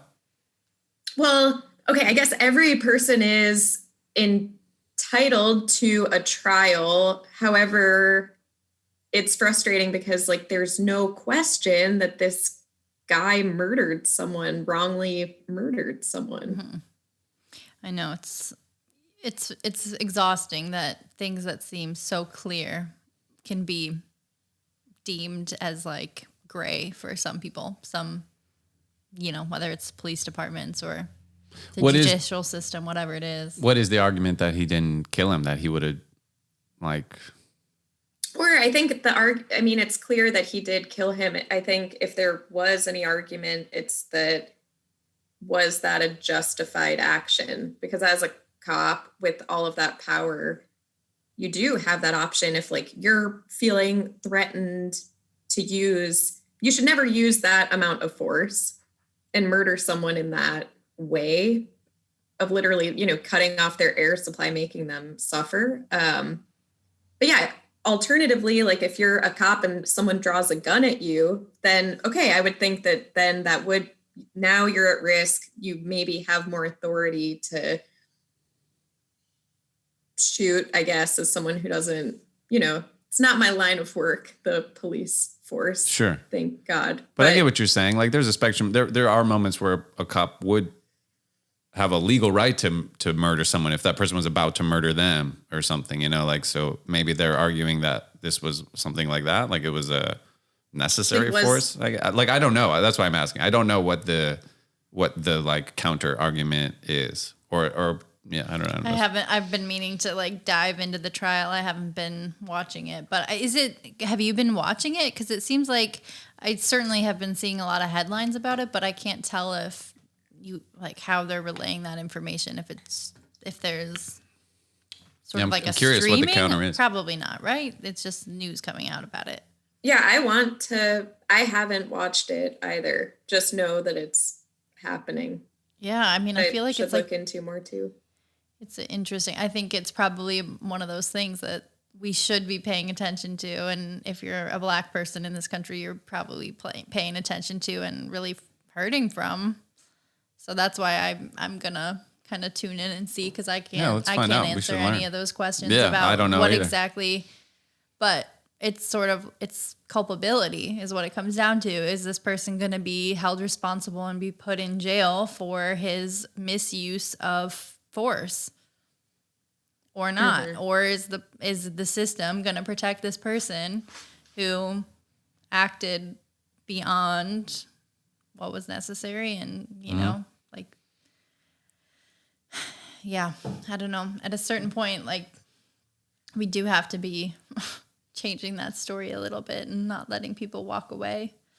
I agree. Awful. Oh yeah. Talking about themes about Shonda Rhimes, she was talking about this recently, because it's like, you know, if something happens to a white kid in this country, they're on a missing, you know, they get national coverage right away, versus, you know, if a Black girl or like, you know, the representation you get in the media, the amount of coverage you get, the resources that a police department puts in versus, you know, doesn't put in. I don't know. It was on an episode recently, and it's just thought provoking. Like, you don't realize how deep it can run and just how many webs there are behind all those things, you know? Mm-hmm. Is Shonda Rhimes related to Busta Rhymes?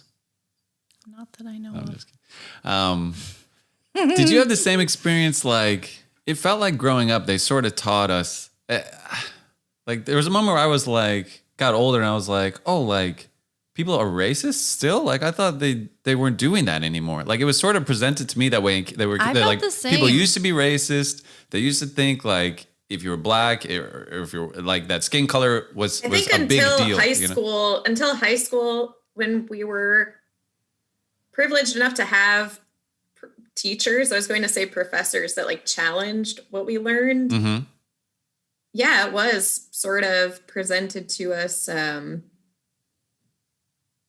as this is a thing that happened, but look how much we've overcome. We don't have segregation anymore. Like, pat yourself on the back. Mm-hmm. Good job, you know? Like, you learn it in history books. It presents as if it's over. And you're right. It's just, that's the way I can really relate to that. And yeah, I certainly read, you know, I had great English teachers who, you know, had us reading like from other perspectives and reading all sorts of different authors and all sorts of different socioeconomics, like novels just about different people throughout time, whatever. You start to broaden your perspective. But I don't know, I can very much relate to just seeing it. And you learn about like the Chicago riots. You think these things are just happen one summer, you know, and then we move on.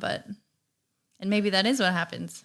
It's a really hard thing because like eventually it'd be good where there's a world where like skin color is like eye color. It just does. It's not. It doesn't matter. You know. Like, but how do you get to that point? And like, I did believe like, oh, like, you know, maybe we should talk about it less because we're making it such a big deal. But then like, I've sort of learned like, oh, but that's not going to work unless everybody on the planet did that at once, you know, and like, we're not there yet at all. So like, we can't ignore that society puts weight on skin color because like they do. So how do we address it? But how do we also keep reminding people like the color of people's skin doesn't affect who they are on the inside? You know, it's like, it's just really, it's like a paradox. It's hard because almost. like you're teetering on the lines of like, I don't see color, which is a really problematic thing to say because there's way too much history there, and to disregard a person's culture. Sure, it has to come from more. But wouldn't we eventually want to live in a world where people don't see color? Like, is that not the goal? That skin color doesn't. I don't think skin color is like eye color.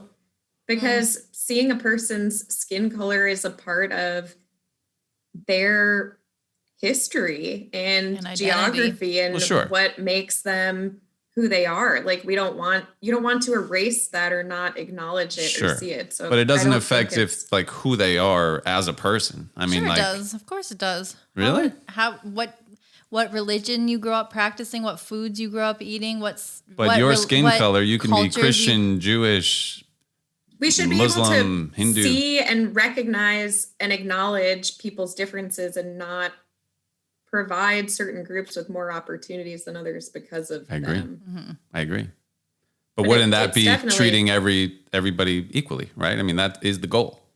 We do want to treat everyone equally, but seeing them for who they are. Sure, of course. You wouldn't say, yes, I guess I see color, but you should, it doesn't affect who someone is. The value of a person is not affected by the color of their skin. It shouldn't. Just like you shouldn't judge somebody because they're, doing a job that you think is less respectable than, being the president. Like you don't treat people right. I mean, it seems so obvious. But even more than that, not even just the treatment of them, like doesn't affect your value as a person on the inside, what the pigment of your skin is.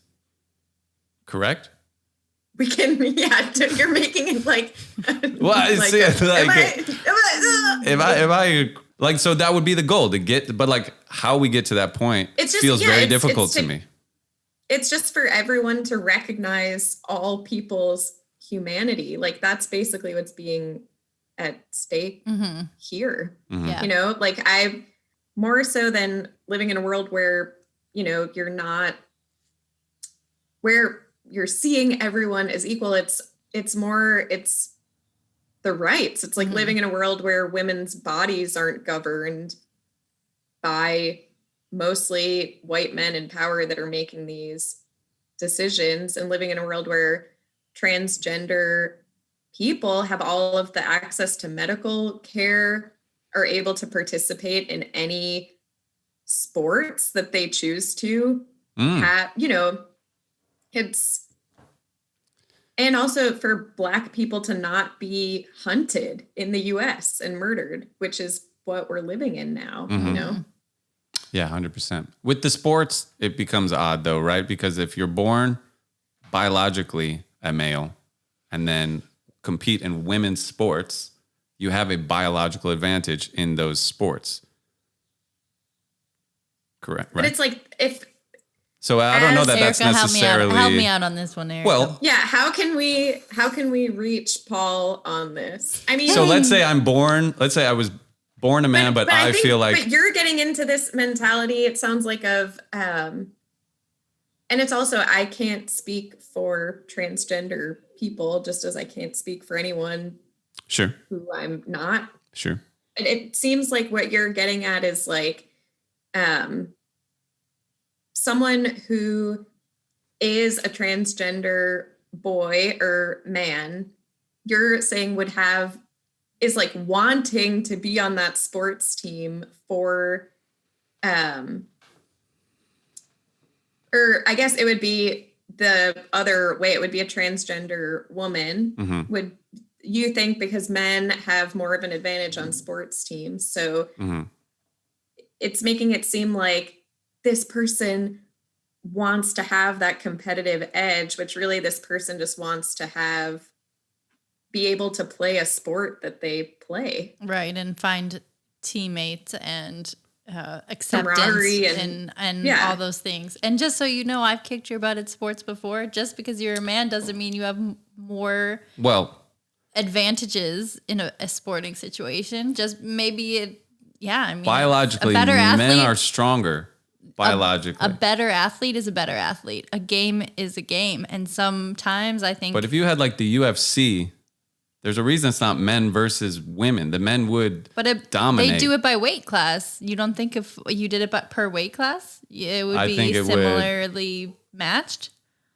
Because I think it. I'm no expert, but I don't think so. I think that if a man weighed the same as a woman and they fought. And we're talking at like a high competitive level, I think the man would have an advantage in terms of upper arm strength.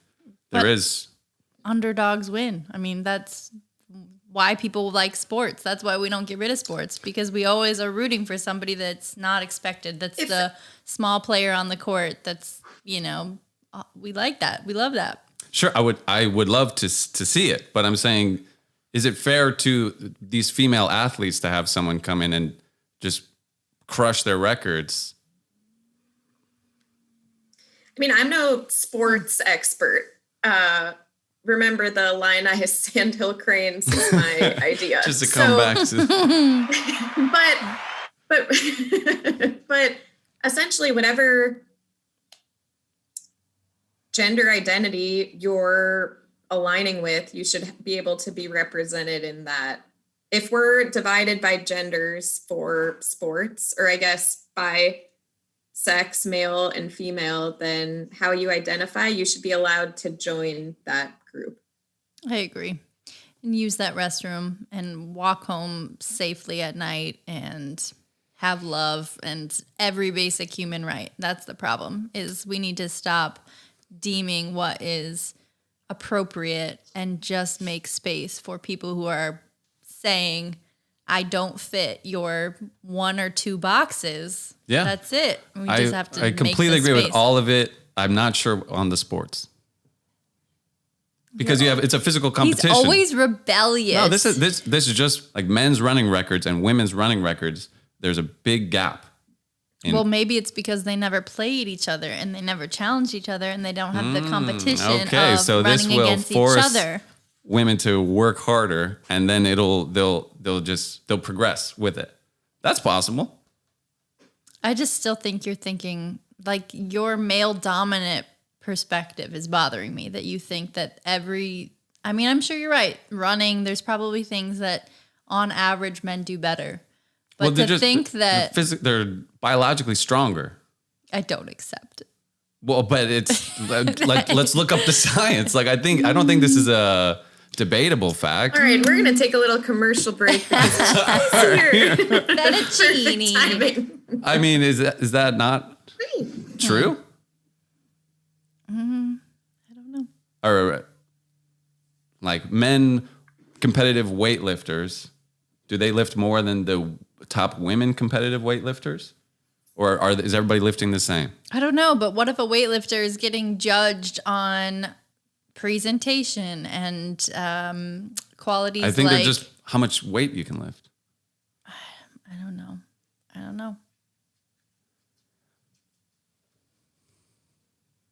I feel like I don't know the numbers either, but I think the men's weightlifting records and the women's weightlifting records, the men are lifting at least more than women. Right? What would be the reason for that? A biological advantage? No?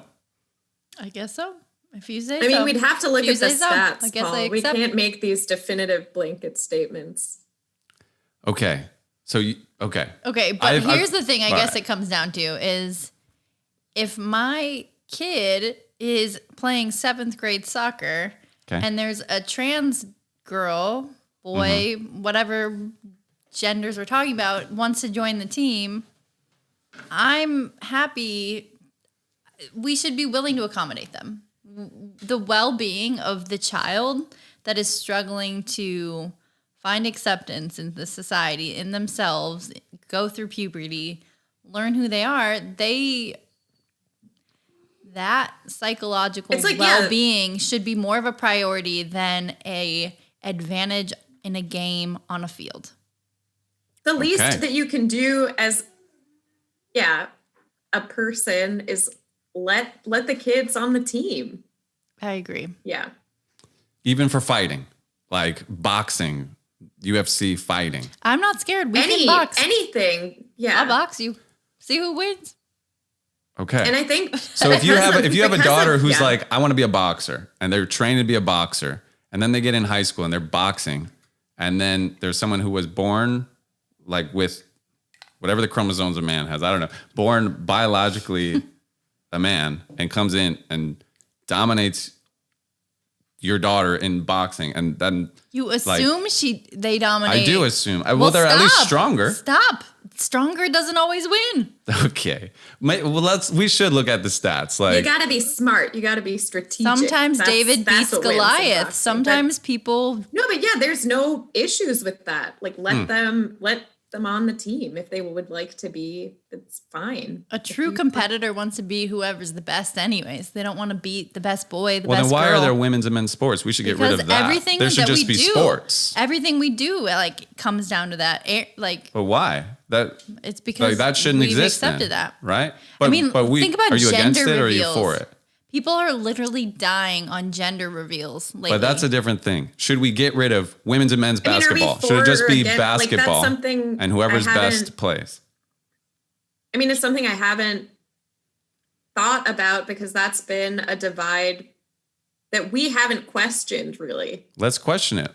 Should we just get rid of it? If there is no biological advantage to being a man or a woman, like why are there men's and women's sports? There should just be soccer, and whoever's the best at soccer, whether it's a man or a woman, those 10 people, that's the team. I think it's about representation. More people get a chance to play when there's two teams and not one. Okay, and, so you have the best team and you have the second best team. And it's like the same reason you break kids into age groups. Some kids at age group 6 are going to have less skill set than they do when they're 12. But men and women don't have less skill set than each other. Yeah, they probably wouldn't if they were playing together, scrimmaging each other, right. practicing together. So there shouldn't be men's and women's sports. There should just be sports. Perhaps. And then whoever is best plays. Yeah, bring it on. Cool. I'd be for that. You know what always bothered me is like best actress and best actor. Like they're doing the same exact thing. There is no even chance for a biological advantage. Like why isn't it not just who was the best actor? Rewards, I guess. Because they don't do best female director or best female and male this or that. It's only for actor and actress. It's kind of goofy to me. I don't know. In some ways, I'm wondering if it does kind of open up. It opens up in both the sports case and in acting. It opens up kind of acknowledgement and opportunity for more people by dividing the two, if that makes sense. Because if you have, because like in the example of, okay, it's just sports. There aren't women's teams. There aren't men's teams anymore. Then fewer people would be able to play. Just have two teams. Have the best team and then the second best team. A team and B team. Same amount of people get to play. Just it might GBB, be better. Girls versus boys. I mean, women's soccer in this country, they won like championships. Like their fans were there. They had people spending money, but they always got prioritized and paid less than the men's. Right, league. that was crazy. That was crazy. I mean, it's like very well known at this point. Sure. But those kind of discrepancies would potentially go away if it was truly the best player. And honestly, I've played co-ed soccer. It's not impossible to beat a man on the soccer field. It's not impossible to play against people who are stronger than you. Just like people are faster on their feet. They're faster to pivot. They're really explosive and they sprint really well. Like every player has a different style. That's what makes them a competitor, not, if they have a penis or a vagina. Sure. All right. So sports, we should get rid of genders. I love it. Yeah. I think that'd be good. I'm gonna go up one further, despite everything I say about like let anyone on the team, get rid of sports. I mean, what's that helping anything? That would be a win for you and a loss. Sports are odd, especially team sports. Like they just kind of play at the like tribal instincts we have of like we're the good team, you're the blue team, we're the red team. Like you guys are bad, we're good. It's like it plays into these. The same reason people are racist, like in their brain, is the same reason people like love their sports teams. Like there's something in the brain that enjoys like tribalism and like my team and like my people. Like it comes from the same thing. I agree. If you love that, you're looking for that competitiveness, play a game of Settlers of Catan and call it a night. Yeah. I don't know. It's not that simple. There's perks of sports. Like what? No, I loved doing things, softball. Yeah, like it's fun. Sports are fun. Yeah. Yeah, but it teaches you like sometimes you don't want to go you don't want to go to softball practice. Like you want to go home and sit on the couch, eat ice cream, but you still have to show up at softball practice. Like it taught me a lot about working hard, showing up, communicating with teammates on and off the field, taking criticism and suggestions from my coach about how to play better. Mm-hmm. You know, learning how to handle disappointment. I mean, all sorts of things that I learned just playing sports. It's probably also making us stronger as a species, like our competitive nature, you know, because like the fastest person now, Usain Bolt is way, way faster than like 100 years ago, the fastest person on the planet. Like whoever's getting like 20th place right now would have probably beat someone 100 years ago, like been number one. Like interesting. We get faster and faster. We get stronger and stronger. Like, I believe it. It's like and that's we probably live because longer of and sports longer mostly. too as things get developed and as I'd health love to improves. see kids running the pacer now. I can't even see them. Yeah, these kids run the pacer. I can't even keep up. I used to hate the pacer day. That was so brutal. Remember field day at Wilmot? That was fun. Yeah, I mean, I run, a 20-minute mile. Like I don't love that. But you run a mile. I don't love those days. That's still pretty good. Do you run a mile? Do you run? We ran 6 miles yesterday. Fuck. Woo! That's amazing. It took 12 hours based on the math I gave. No, I'm just kidding. We were running the whole day at a Union Theater. No. Just got here. Just got home. No, like a slow and steady. That's still pretty good. Doesn't win the race, but you're in the race. Hey. You're running. That's awesome. It's not a race, do a lot of biking too, which I was always impressed by. You go out for pretty long, extensive rides. I did a 120-mile ride one time. That's insane. Wait, what was the last time? You were so exhausted and so miserable to go to the ride. You didn't want to go. It was pretty recently. I think. No, because ever since we got Chini, it's tougher to do the long distance rides because we just want to spend every waking moment with our little baby. But no, Alana and I did like a 30-mile ride, but I don't remember that. I just remember you saying. I did one like 90 I can't believe I signed up for this. It was a very hot day. That might have been that one. I wish I remembered. You were just like, I can't believe I signed up for this. And it was like, but that was probably the 120. Oh, no, you're right. We did.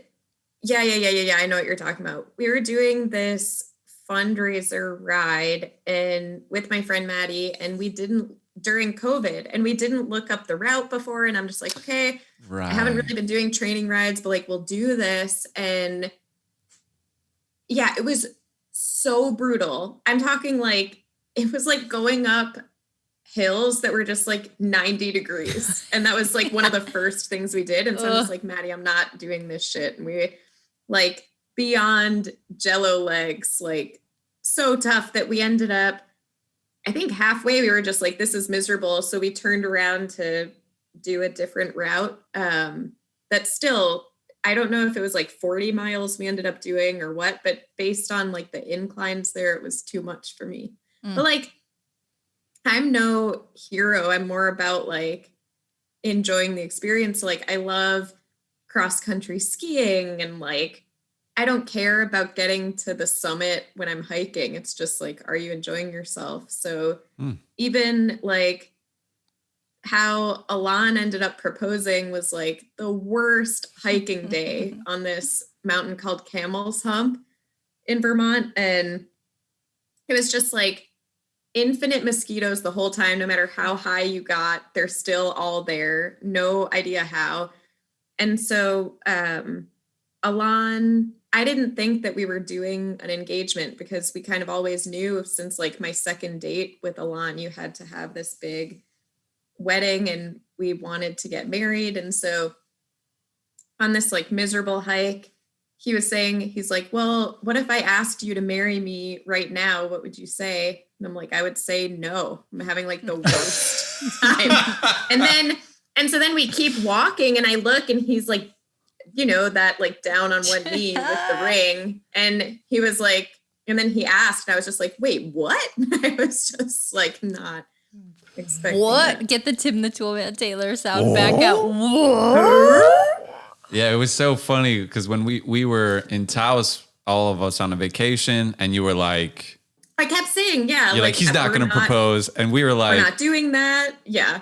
And I was saying like, Rick, you need to talk to him. Like you guys have bad communication skills. You guys said we have a lot of communication issues. Well, because you're like, I ask him if we're gonna get married, and he just sings the Curb Your Enthusiasm theme song. Yeah. And like, but Charlie, I remember being like, he's gonna propose. He's gonna propose, Rick. And then like a week later, you were like, guys, he proposed. When I got home, it happened, and Charlie's like, I knew it. Yeah, I was like, man.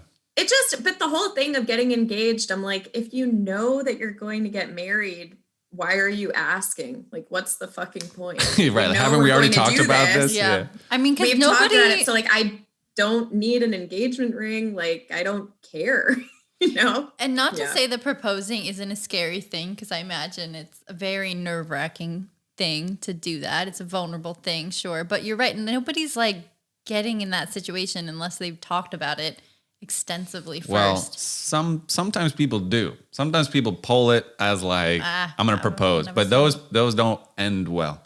I think people have been just overall really fishing for validation, I guess, with these big moments like the proposals, the gender reveal. It seems like society is putting more and more weight on them as things go on. And like film it and put it out, you know, like make it like a, you know, this is going to perform well. Last summer, there were fires in Northern California that were started from a gender reveal gone wrong. Yeah. I just saw this week there was a pilot that crashed and died in Cabo with a gender reveal party. Like everybody was sitting on a boat watching.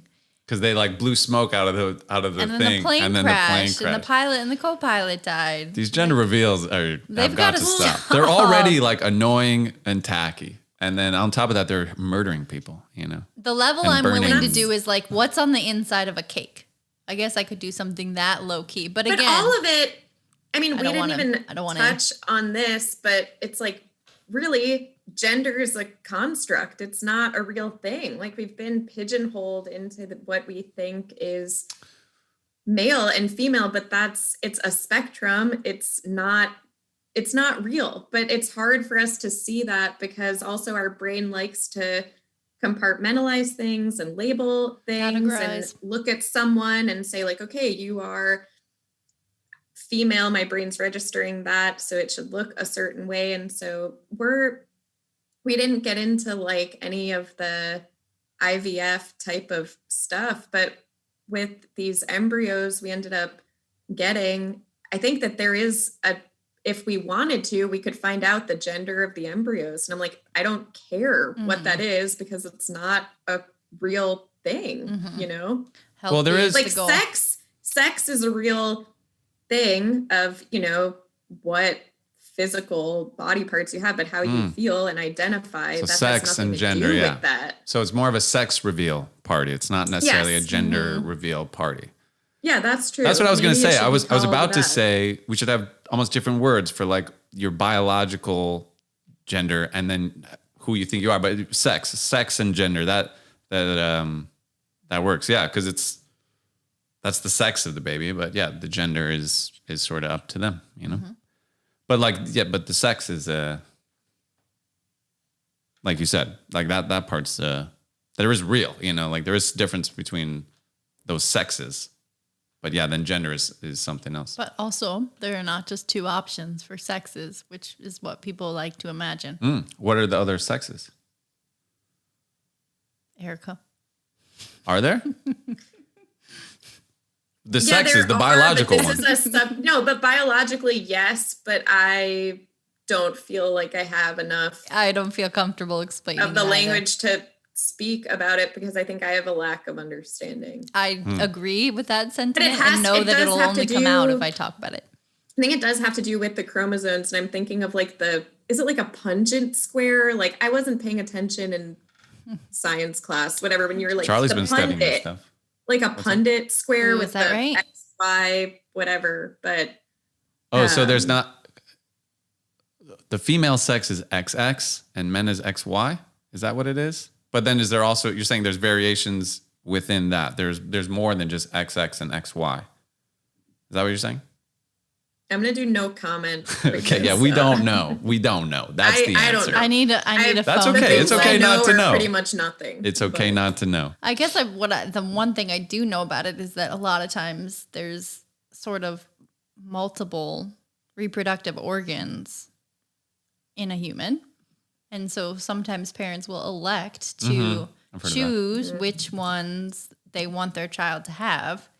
And that is one of those things that they're like the trans community is working to get more protections on in terms of like letting that person develop and make a decision based off of or let them keep feelings.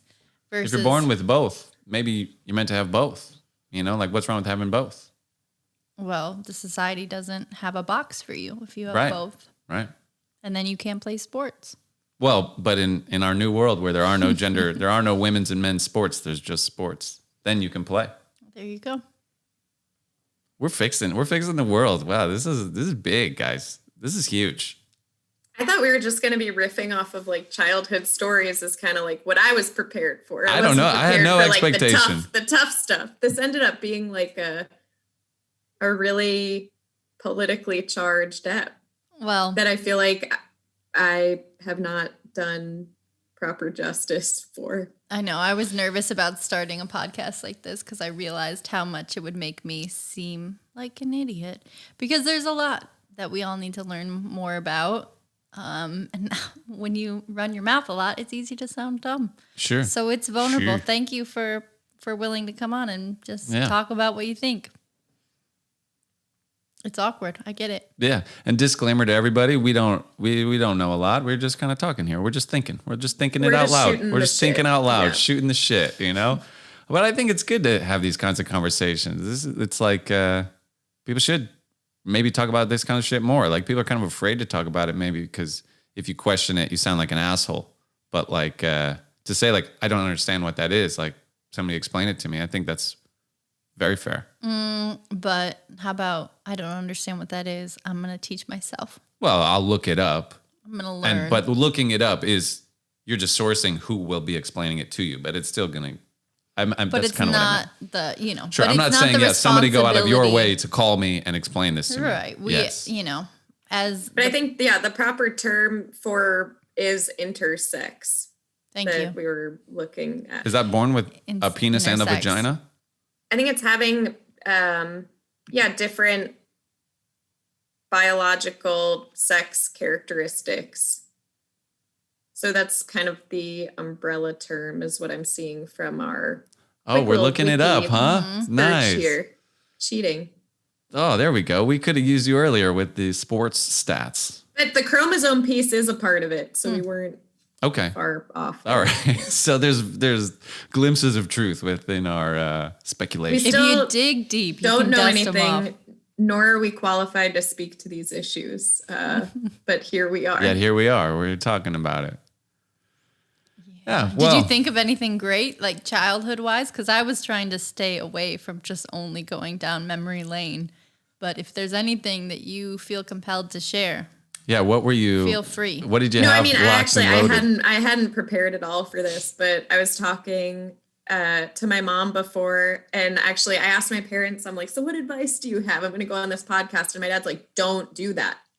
He's like, "That's going to get out, to your employer. You don't know who's going to see it. You can't do it." And I'm like, "Well, you're not wrong." I said I will try to not use last names or say my employer's name, which I stuck to. Woo. But then my mom was like, you gotta tell the story about the fake engagement because we were with my mom and my sister Katie at the Chicago Botanic Gardens. Like, I don't even know. I just had gotten back from Austria, I think.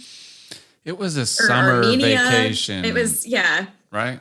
And maybe like 2014 or 15.